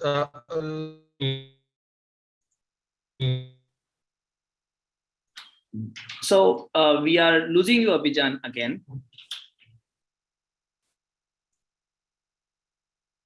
Okay, let's take. Am I audible? Am I audible? Yes, maybe you want to try putting off the camera once again, because it might help. Am I audible now? Yes. I hope. Yes. Okay. So let me take up the last part, the final part of your question. Yeah. I have actually reiterated the same thing even last year in SIG also. They asked me the similar question. Okay. See, for academia to get involved, I think the incentives have to be very clearly specified, and a lot of the entire system, how academic evaluations are done, that needs to be somehow needs to be decided. So I asked this specific question to one of the working group chairs, who is actually a professor from one of the top universities from Europe, in Germany. And I asked him that what is it that attracts your PhD students from Europe to IETF? I see a lot of PhD students who are contributing, who are actually contributing to RFCs. So the question the answer that I received was that when evaluating the PhDs, there is a parameter on how it impacts the society, and IETF engagement is a great parameter to judge that. That the one PhD candidate can actually show that, see, these many email chains. So my thought process is being discussed by so many people, by eminent professionals. So that is one thing which is missing in Indian academia. So that is something we need to take care. And the other thing is that, yes, one policy change must be taken care of. Good thing is that IISc is getting involved, and other the awareness is increasing, and there is a constant push from the government. So government is doing its role, definitely. The other thing is that if you look into the Chinese example, one interesting thing to observe is that the only IETF that happened in Beijing, I think it was back in 2010, One of the sponsor of that IETF was Tsinghua University. Okay. Now we cannot imagine that in India, right? So maybe, I mean, what China can do with a totalitarian setup, we may not be able to do this. But one thing which is common is that even in India, if government is there to support, if government is there to support with policy, you are definitely going to achieve this. Right. And Yeah. So the other way around also true. Yeah, we need policies, and we need kind of a push to get more active engagement from the government itself. Yes. That's right. Thanks, Abhijan. Thank you. We'll move to the next couple of questions for Gurshabad. So, Gurshabad, you are a technologist and legal researcher, as you mentioned. And in your experience, how has it been working with IETF in the human rights and policy space? And I have a follow-up question on this on the next slide, that what are the greatest worries that we have for the today's internet, in your opinion? Maybe quick 1 or 2 liners for our participants on these 2 questions. Thanks so much. Very quickly, I think compared to other standard settings organizations, the culture about security and privacy at the IETF is just excellent. Like, as just a small comparison, like I mean, the thing that really precipitated like this turn was also the Edward Snowden revelations, where not only did you have evidence of like certain actors trying to influence standards one way or the other to sort of have security holes in them, there was also evidence that like lots of I mean, now you can classify them as vulnerabilities, basically, that allowed the NSA and other intelligence agencies to spy on citizens' communication. And after that, there was a strong response from the IETF community, and I think this RFC had like a large consensus also on how pervasive monitoring is a threat. And so when we talk about how to make the internet better, I think IETF has always realized that a part of that is making it more secure and private. And that, of course, relates to my work in that a secure and more private internet means there's less censorship and surveillance on the internet. But I would say, as I said, like there's companies like dominating IETF participation. So even though there's a general pro security and privacy direction, sometimes you do see internal tussles. So if you look at DNS privacy, for instance, you had large like cloud operators, and you had large like the new Google, Cloudflare, everyone in favor of protocols like DNS over HTTPS, DNS over TLS, because they sort of improved on-wire security and privacy. But there is a section that lost out on that data, right? And of course, very quickly, there are many caveats here, but many network operators and internet service providers were against the deployment of DNS over HTTPS in particular. The exfiltration problems can happen. Yeah, so there, participants from civil society and even if you're a student or researcher and you care about security and privacy, you're able to point out what the privacy and security gains or losses are. That's very valuable in itself. Okay. And about I think IETF is going in such a great direction that the things I work on, for instance, relate to what elements of protocols can be used by ISPs and governments to censor or surveil. And there's a clear trend that all of them are being fixed now, and all of them are becoming more secure private. I think people interested in other standards organization may look at how the W3C operates a bit differently, where it's so dominated by the industry that anything passes, and there's very sort of little pushback in to advocate for more privacy. Right. Thanks so much. Thanks for that perspective, Gurshabad. That was a very valid analogy that you took. Thank you. Yeah. So in the interest of time, I would like to couple up the last 2 questions because they are somewhat related, and this is an open question to all our panelists. You all have been participating in IETF since pretty long time. So how was the participation from India when you joined IETF, and how is it now? And this next question, which is the last question for us in this particular thing, is how can we bring more awareness about IETF in India so that we can have more participation? So this is an open question, and I would like any one of our panelists to come forward. We have another couple of minutes, so we can see how we can take up this and give a message to our participants so that we can start engaging more people into IETF. Okay, maybe we can start with Thiru. Yeah, I mean, this is an interesting question. I think when I started, right, I think the participation was very less. There were no forums like this, right, where people could exchange notes, talk to each other. People in India could review your drafts and guide you, right? I mean, my mentor was from the CTO group back in Cisco, who was helping me with my draft. And I could not find any senior, at least in the Cisco office in Bangalore, who have been contributing to drafts or who could help me guide and participate in IETF. So it was quite challenging for us to connect with people whom we have never met face to face. Luckily, I was traveling abroad and I could meet them, and there was a rapport that was built. But now things are a lot more different. Now we have several working group chairs from India. Dhruv is a working group chair. Shweta is another working group chair. And people have lots of experience at IETF right now, right? With contributing to BOFs or participating in hackathons, writing new specifications, right? And forums like this for people to come and present. So I think today's era is going to be a lot more easier for people if they want to contribute. They can locally connect to people, come to these forums, talk to anyone. Even Connections is a good place to find out who's the subject matter expert and get their reviews, to do course corrections and all of that. So I think things are a lot more better than what it started for good. And I would say that I'm looking for more participation than what was happening, because it's a lot more easier to participate now in IETF than it was probably a decade back. Right. Thanks, Thiru. We are almost out of time, so maybe one or two comments from any of our panelists. I see Ketan wants to say something. Maybe yeah, so one thing which I'll add, I think we have covered some part of it, but there is also operators.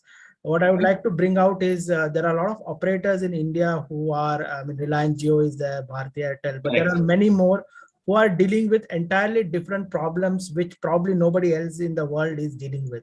Right. And whether it's scale, whether it is, IPv4 and IPv6 address space, many such challenges. And I think probably we need some more work there to bring them as well, to share their problem spaces and operational challenges, because that's another thing which probably will help the IETF as a whole. So, okay. Thanks. Gurshabad, you want to add something? I wholeheartedly endorse what Ketan also said. Like it's amazing how, like, for instance, Reliance Jio just propelled IPv6 adoption in India massively, and the pace at which it happened, the scale we need that sort of insight, like more of that insight at IETF for sure. I don't think I have like concrete suggestions on like how to build more awareness about this. I was so lucky that I found IESOC in Bangalore when I was also starting IETF participation. So I feel fortunate to have had that. I would just say that we are fortunate to have you today with us.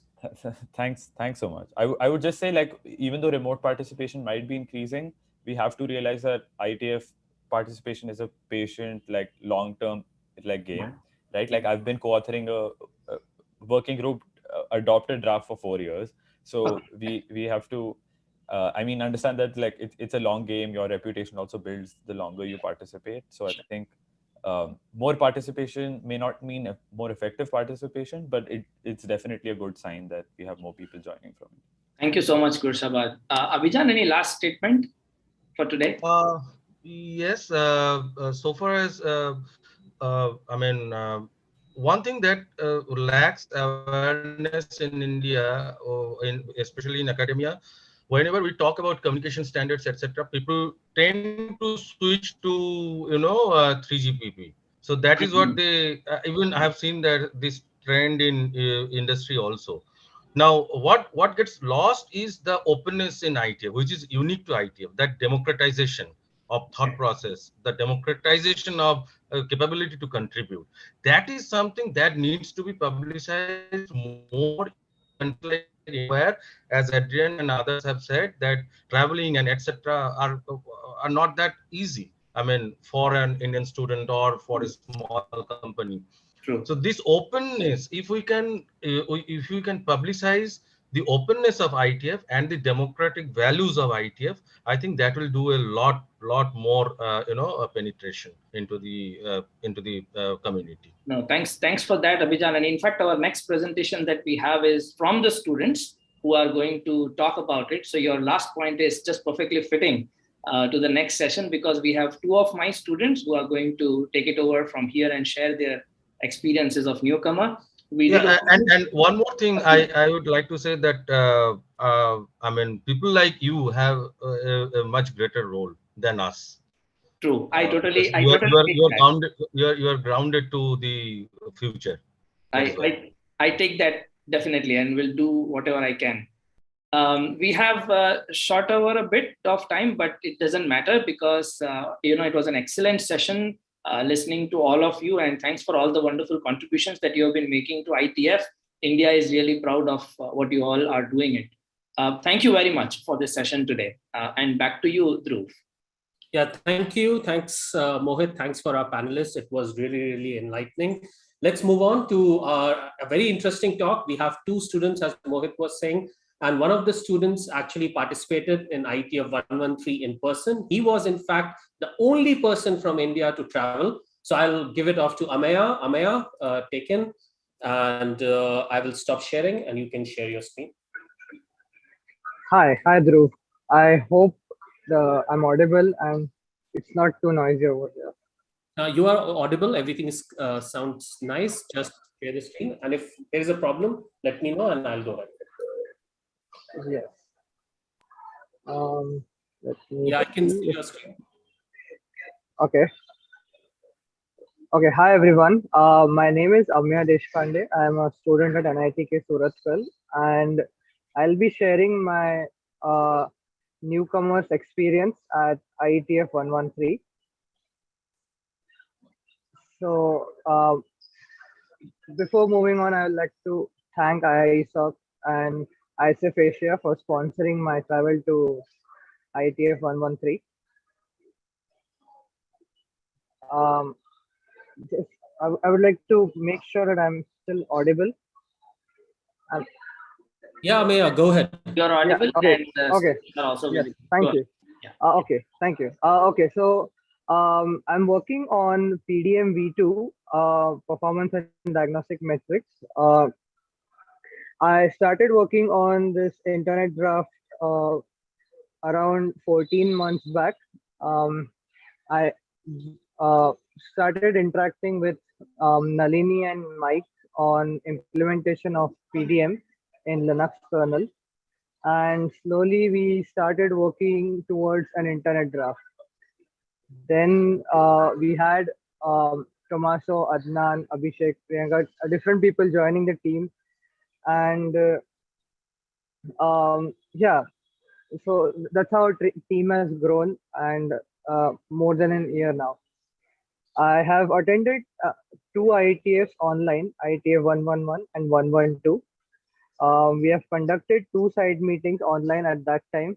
One more we conducted on-site as well.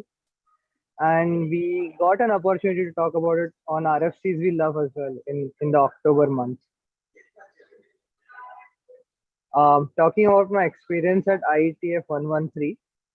So we started off with the hackathon. It was a very good event for us to discuss on PDM V2.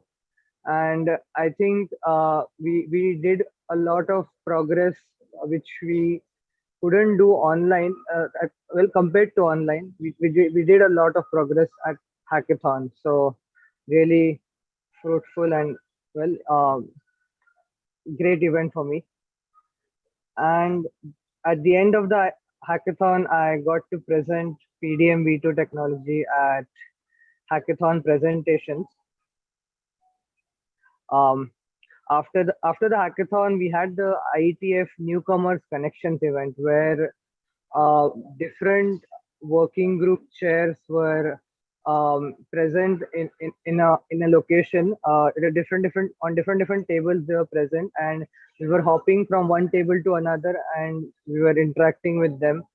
They were telling us about the working group and their experience at IETF. We were telling them what we are working on, and they were giving us their valuable suggestions. So this was a really good event. The Newcomers Connection, highly recommended.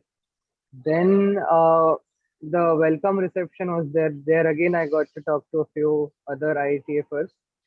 And then there was a newcomers dinner where we had all the newcomers gathering and talking. Uh, well, yeah, how they are. Yeah, so basically newcomers discussing how they are come to IETF and what they plan to do. Then so the next day after hackathon ended, there was a hack demo happy hour where we could show our hackathon project in more detail and tell us more about the work we are doing. So again, we got some really valuable suggestions over here from different people. And yeah, this was so overall, all the social events were really nice where people were coming and interacting with us, and we were getting to talk with them as well. So yeah, social events was the main thing I really enjoyed this time. Then the next day, we had a presentation at IPPM working group where I got to do the presentation and ask for the adoption call. And the rest of the week, I attended different working groups, tried to understand different work which is going on. And yeah, that's mostly my experience at IETF, the first experience. So yeah, that was about it. These are some of the photos I could collect. And well, here's one ID they had given me, the IETF ID, if you can see on the left hand side, and you could put stickers like new attendee, and some IETFers were so friendly that they were looking for newcomer stickers and then interacting with us. So that was great again. So moving on to the, well, these are some of the tips from newcomers perspective. I felt that these social events were really good. We got to talk to a lot of people, and when they show interest in the work we are doing, I mean, that's a great feeling. And then we also get to well, expand our work and take their inputs, maybe schedule some other side meetings with them. So yeah, so I would suggest to talk to people as much as possible in the social events. Then how to participate in IETF. Well, it so if I didn't have well, this opportunity was brought to me by Mohit sir. I got in contact with Nalini and Mike, but if I had to suggest how we can get started, then maybe what one can do is follow the activity of working groups of your interest. First, you can find out what working groups you are interested in, and join the mailing list. See what discussions are going on over there. What are the new drafts being published? And yeah, this is the initial activity which I would suggest. Try to comment on it if you think you have any valuable suggestion, or if you have any question on it. So these are some of the things you can do to get started. If you have an idea of your own, and you think it could be an internet, well, and if you want to start it as an internet draft, then there are a few basic tools and you can learn about them. So I think we have a session later on this. So then how to start an internet draft. Well, this is again, so internet draft again, one of the ways is again, as mentioned above, if you talk with people, if you comment on the internet draft, you could actually become a part. Well, if the authors of the internet draft notice that you are you are contributing to it well, you are giving your thoughts on it, then they would definitely consider taking you in the team and making you as a co-author. Other ways are like if you have an idea of your own, then and you're maybe let's say you want to validate your idea, you want to check your idea, then you can probably contact a few people from the working group, or maybe put your idea on the mailing list and see what is the public opinion on this, and then start working towards it. So these are some things you can do. And I think if you have a completely different idea, then there's a different concept called BOF. So I think that's about it. And I would like Thanks, to Ameya. Thank you. Yeah, how about Abhishek? Could you have a quick word in? Sure, yeah, I'll try to be as quick as I can. I'm Abhishek. Am I audible, right? Dhruv, Ameya? Yes. Okay. So I'm Abhishek. I'm a student at NITK. I'll be brief. I'll talk you through the process of before IETF, right? The process of writing and implementing an internet draft. So our group used to meet every week over Zoom to discuss the work we have done the last week, any doubts, any questions that we have, and the things we're going to work on the next week, right? And I've learned a lot of technical details in there, but more importantly, I've learned about soft skills like explaining a technical topic in a more accessible manner, or to give talks like this one, right? As a newcomer, I find that it is very important for you to find your mentors and your community. This is something that's been iterated over and over during today's conversation, right? Lucky for me, I had Ameya who introduced me to Mohit sir, who introduced me to Nalini and others, and they have been fantastic mentors to me. IESOC has given us a platform to share our experiences and sponsored Ameya, which is a very big deal, right? Being part of such communities and being surrounded by like-minded people has the potential to be really a transformative experience, right?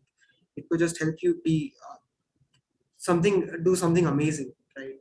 And just to conclude, if in the last piece of advice from me to any newcomer would be that writing an internet draft is a long process, and it has but any effort that you put into it has the potential to just make your life that much better, professionally, personally, socially, whatever happens. So be patient, things will work out. Yeah. Thank you everyone for joining us. Thank you so much, Ameya and Abhishek. And I cannot thank Mohit enough for bringing the students on board. You guys are truly an inspiration for all the universities out there and for all the people who are associated with academics and think that IETF is only for working professionals. So you guys are truly an example of what academicians can do at the IETF in such a short time. So hats off to you guys. Now, finally, before we sign off for the day, we have saved the best for the last. And now we have with us Barbara, who would be giving us a hands-on experience on how to write the internet drafts with the Markdown or GitHub. So some of you might have already shared your IDs with us on the chat, and Barbara is taking care of it. So I won't hold your time, Barbara. Off to you. So hi, everybody.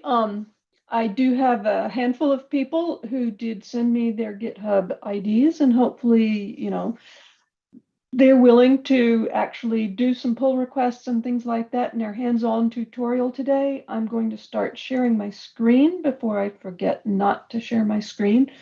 Let's see, that should be this one.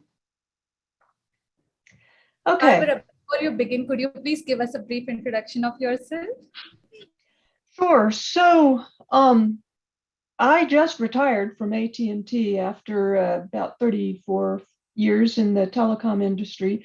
And my first experiences with IETF, I had already been working in other standards organizations like Broadband Forum when some guys out of Australia pulled me into some efforts that they were working on at IETF, and Martin Thompson was one of that trio. And we will be looking, and Martin Thompson is one of the leaders in trying to move IETF drafts towards being supported in GitHub and using Markdown. And I believe he's going to be one of our speakers on Wednesday as well. So, as people have noticed in all of these conversations, a lot of, names keep coming up. Although 1,000 people tend to participate pre-COVID at any given IETF meeting in person, ultimately it's a small community. So at this point, I'm just going to get launched into how to do a GitHub, a Markdown IETF draft using GitHub. As I mentioned, this is something that Martin Thompson has been working on, and some other people have also been participating. I believe I am displaying. If I'm not, please let me know. I'm going to move this out of the way. We're going to be working on a connections pre-draft. I'm showing you a screen. This is a repository that I've already created, and I've invited a number of people to. I will be showing you how to get here, and I will be showing you what you can do once you get to this point. If you look at this link, editor's copy, that brings up, nope, that's not the one, this one, which is in fact the editor's copy of this practice draft that I've created. And it creates this HTML version of the draft. And this, I should go ahead and send a link to everybody who wants to get here. I did send a link to the practice draft. You can just get to the HTML version so that you can read it in a friendly way through this editor's copy. And we will be going through these topics. If you don't have a GitHub account, I do have some instructions on how to set up your GitHub account. It's very, very easy. You go to github.com and you set up your GitHub account. It is key, whenever you're doing anything, to sign in. I'll honestly find it difficult sometimes to find that sign in button because they more highlight the sign up button, but you don't need to sign up multiple times. Once you have an account, you just sign in. Okay, so the first thing we're going to cover, I'm actually going to skip down to these rules I've used with great success. So for anybody who already has their GitHub account and wants to do a practice pull request, I don't care what you change in here. I don't care what edits you propose. They can be silly, they can be ludicrous, they can be correcting errors. Anything you want, you can add a section. This is really just a practice sandbox that I threw together. So here are my rules for how to do a pull request into this draft so that you can help me be an author and be a co-editor of this draft. In the repository, you will find, you click on this draft start connections pre-event. This is the draft. You will go over here to edit this file. You will say, I really discussed that everyone needs a GitHub account. Really, only people who want to be authors need a GitHub account. Not everyone. So now I've done a change, and now I'm going to go down to here, and I'm not going to commit directly to the main branch. I'm going to create a new branch. I'm going to propose this change. It automatically creates the pull request. I now have a pull request. I have done some things that say review is required. So, but because I'm an administrator, I'm going to go ahead and merge the pull request. The reason for that is just to make sure that there's just a little bit of review of anybody's pull request before they do it, but I'm not going to require my own pull requests to be reviewed by anybody because that's just the way I am. And so magically now that pull request has been merged. And there are a bunch of processes, magic that happens in the back end that now causes new HTML to be created. And so now if you go down, out, it hasn't yet been, the processes sometimes take a little while to run. So sometimes you don't get the updates automatically, but it really is that simple for the contributing. So now I'm going to go and back up. Anybody who wants to do a pull request while I'm doing all this other talking, feel free to propose some edits. I really don't care what you propose. You can even delete the whole thing. It's okay. We can recover. But actually don't delete the whole thing. That might be just a little annoying. Okay. So going back to how we got here, there is Martin Thompson. In that template, or in this, I did provide here some links to some of these. Let's see. Oh, I need to go up. Okay, setting up the GitHub repository. I provided this link. So if you go to that link, you will see these instructions. I'm now going to go through these instructions. Instruction number 1, creating a new repository using the template. This is important. Check include all branches, or you will have to do things manually. Okay, I'm going to click this link. Let's call this connections practice 2. Okay, look, it's available. See, GitHub has lots of things. Oh, here's that include all branches check. Great. Create a repository from the template. And so I clicked on it, it does the generating, and there it is. I now have my new template. Now use this repository, read the instructions for more information. These instructions are a bit circular. The instructions were these steps that we were, oops, not that one. Just looking at, right, close. So these were the instructions. Okay, so we finished step 1. We now have step 2. There are only 2 steps here. Rename your draft and add a title. The newly created repository will contain a link. Setup will automatically run. Setup should be in less than a minute. Okay, so once you've created your repository, I'm back here. This is the one I just created. Click here, and it takes me to where I can rename it. Yay. So I'm renaming it Start Practice 2. And that's just because that's what I did. And I actually created, saved off all of the text from my other one. And so I'm not really going to, well, actually, I'll walk through. This is some of the metadata you'll see here.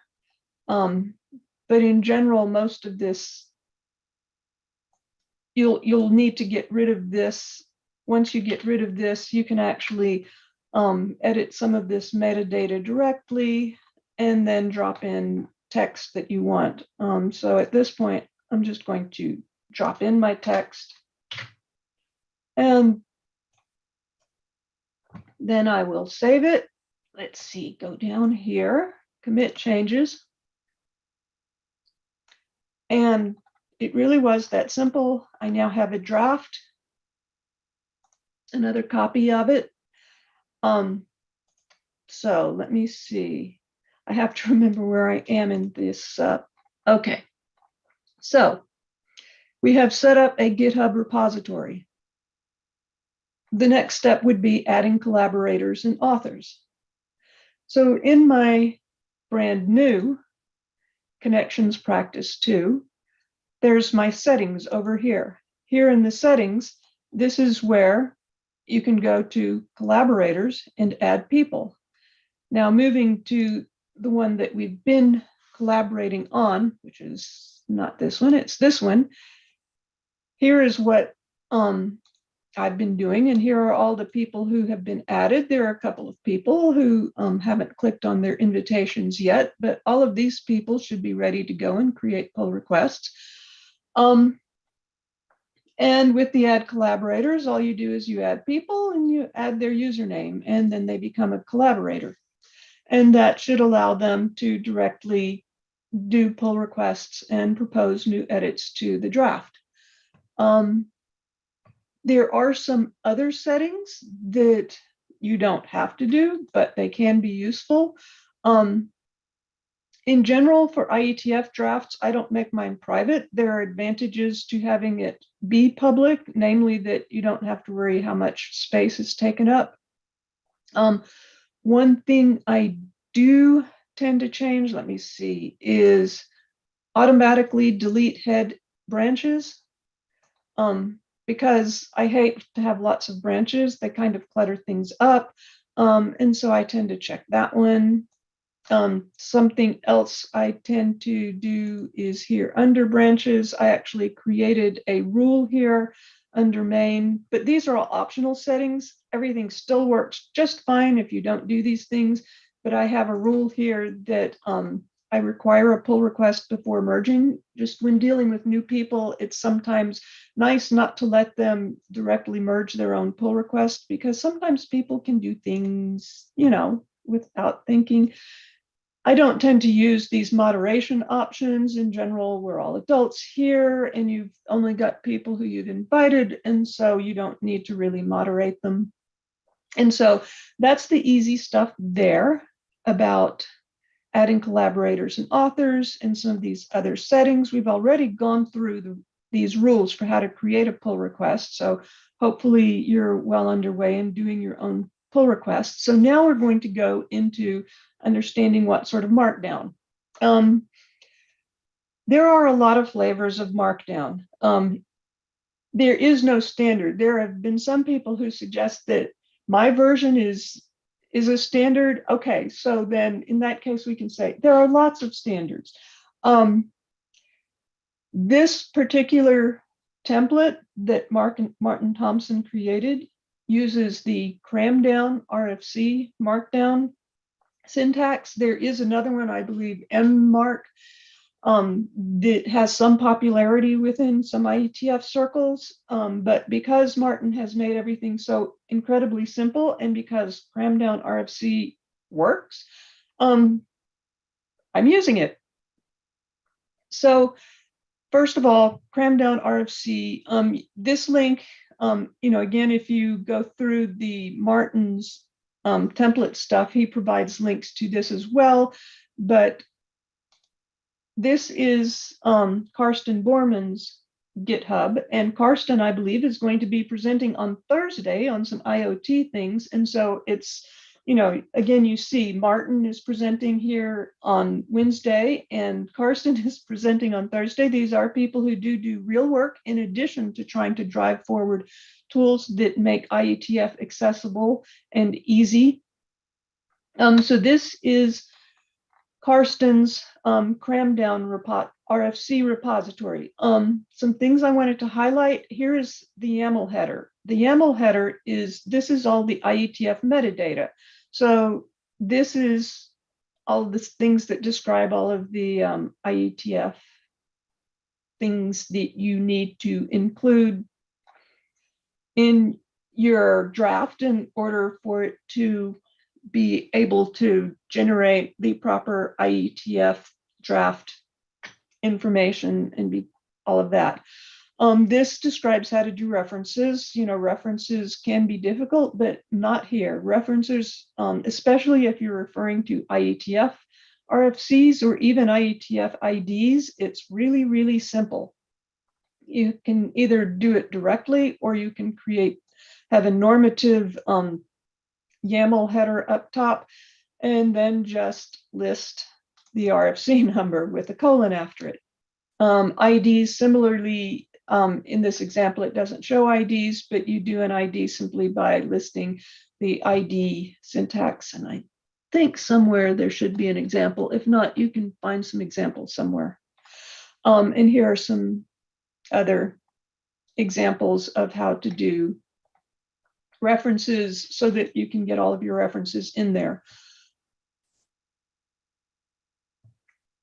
And then that is specific to the IETF metadata. Then there's the basic Markdown syntax, where in Karsten's, he does point to the cram down link that goes through the syntax. And so if you're curious about syntax, but of course, Markdown at the basic level is incredibly simple. You type your paragraphs. You just type them and you put a space, an empty line between all your paragraphs, and then you have paragraphs.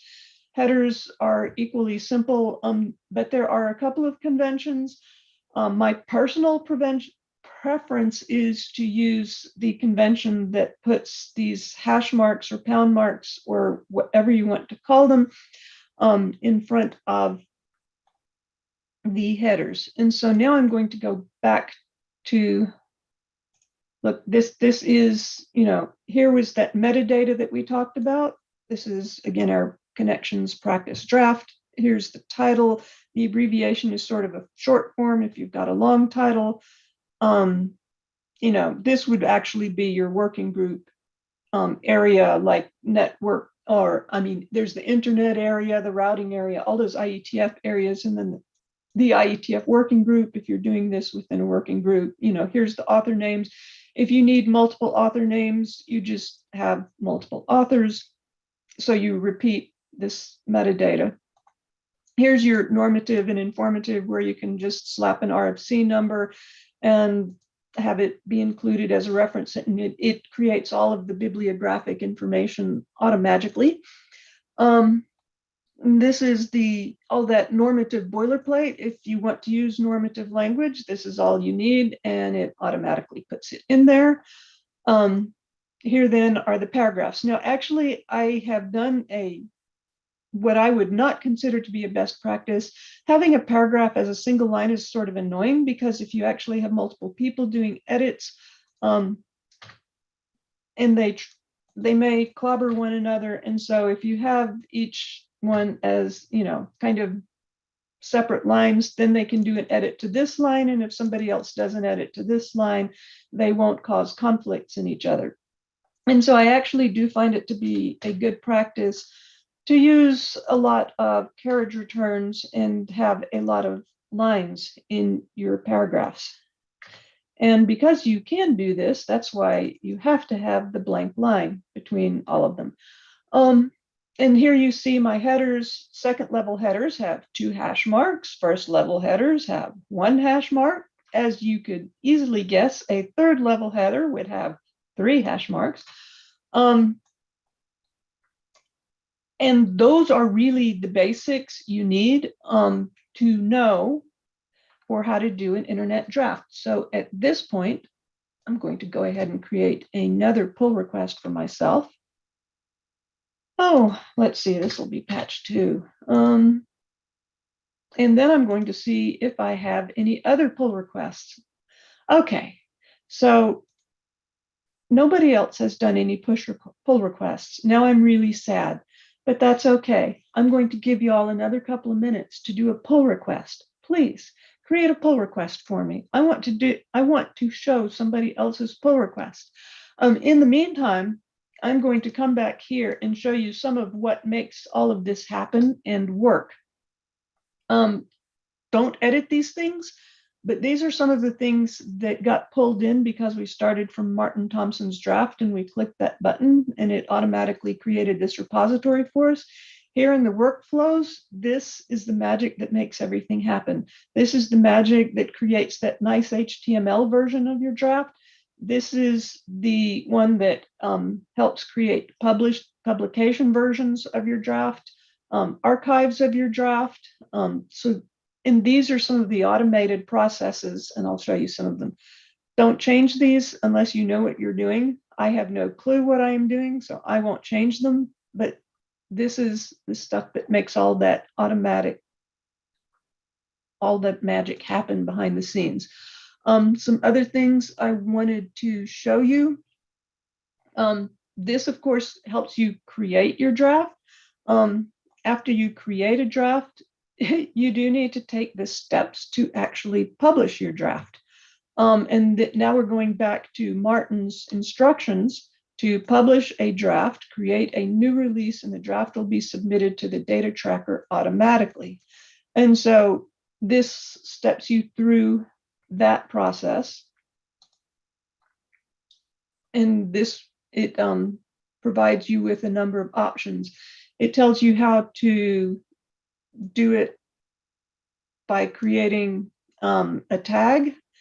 It also tells you that if the build fails, there are some mechanisms you can do. And of course, these are Linux, so you need a Linux instance either running on your Windows or Macintosh or on your Linux.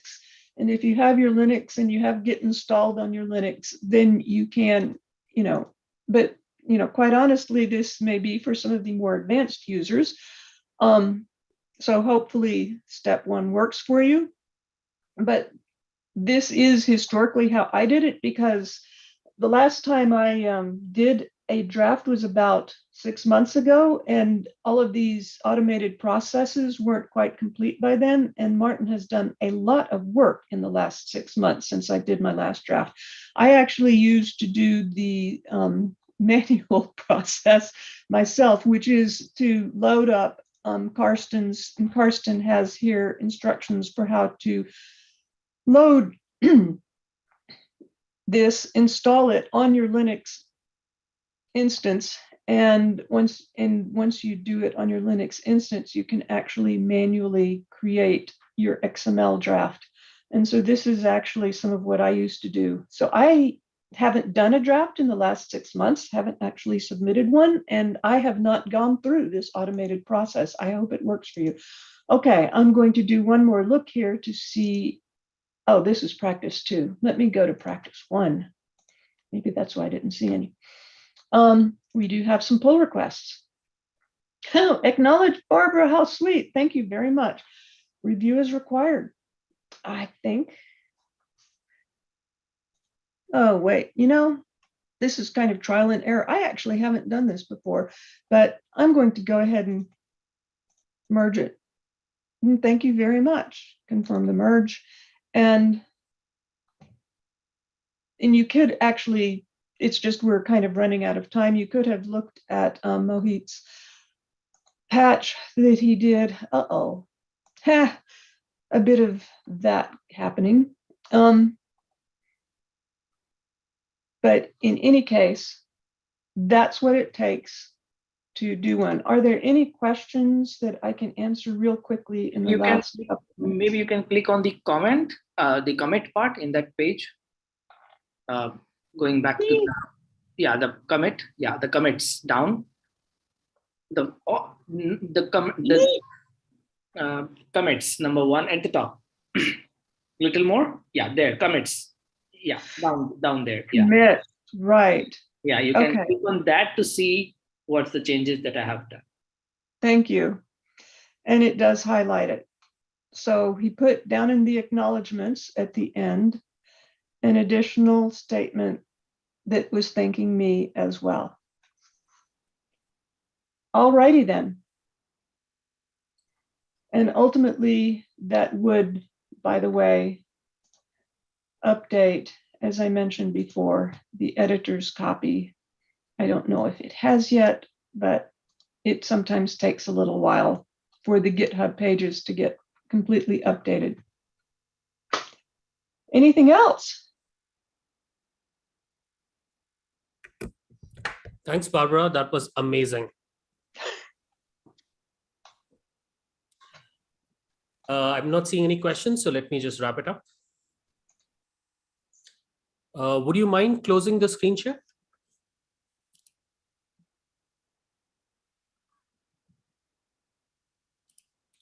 Perfect. So let me just thank everyone. One quick request. This event is sponsored by and brought to you by IISOC and INTC. There is membership for both organizations. So if you're already not a member, please become a member. I've put the links in the chat window as well. Just save them. Please become a member for IISOC and INTC. And we have various different ways. We have a good community in India. be a part of member. We have various different initiatives like IPv6 webinars. We are kicking off an IoT webinar that you will hear about soon. So please join our community, and hope we can bring you events like this, which will be useful to you. We cannot stop without thanking our sponsors. Again, Cisco, APNIC Foundation, ISOC, and Juniper. Without your help, we would not be able to do this. So thanks for all your help. And then see you on Monday for the kickoff of the actual event. We have amazing set of keynotes on Monday, same time on all weeks. Please come and join. And I would also let anybody who has not spoken, maybe Nalini, you want to close us and have a final say on today's event? Oh, sure. No, this is just incredible. I was just thinking to myself, from the initial connections that we did in 2017 in Bangalore at Infosys, and how we were just like, we were running around trying to figure out where to put up the signs and wondering if anybody would come. And then to see all this activity here and the support. I think a lot of people have talked about this, is like, it's like having the support of everybody and the openness. I really took that from what Abhijan said, is like freedom to think, freedom to talk, freedom to disagree. That's what the IETF is.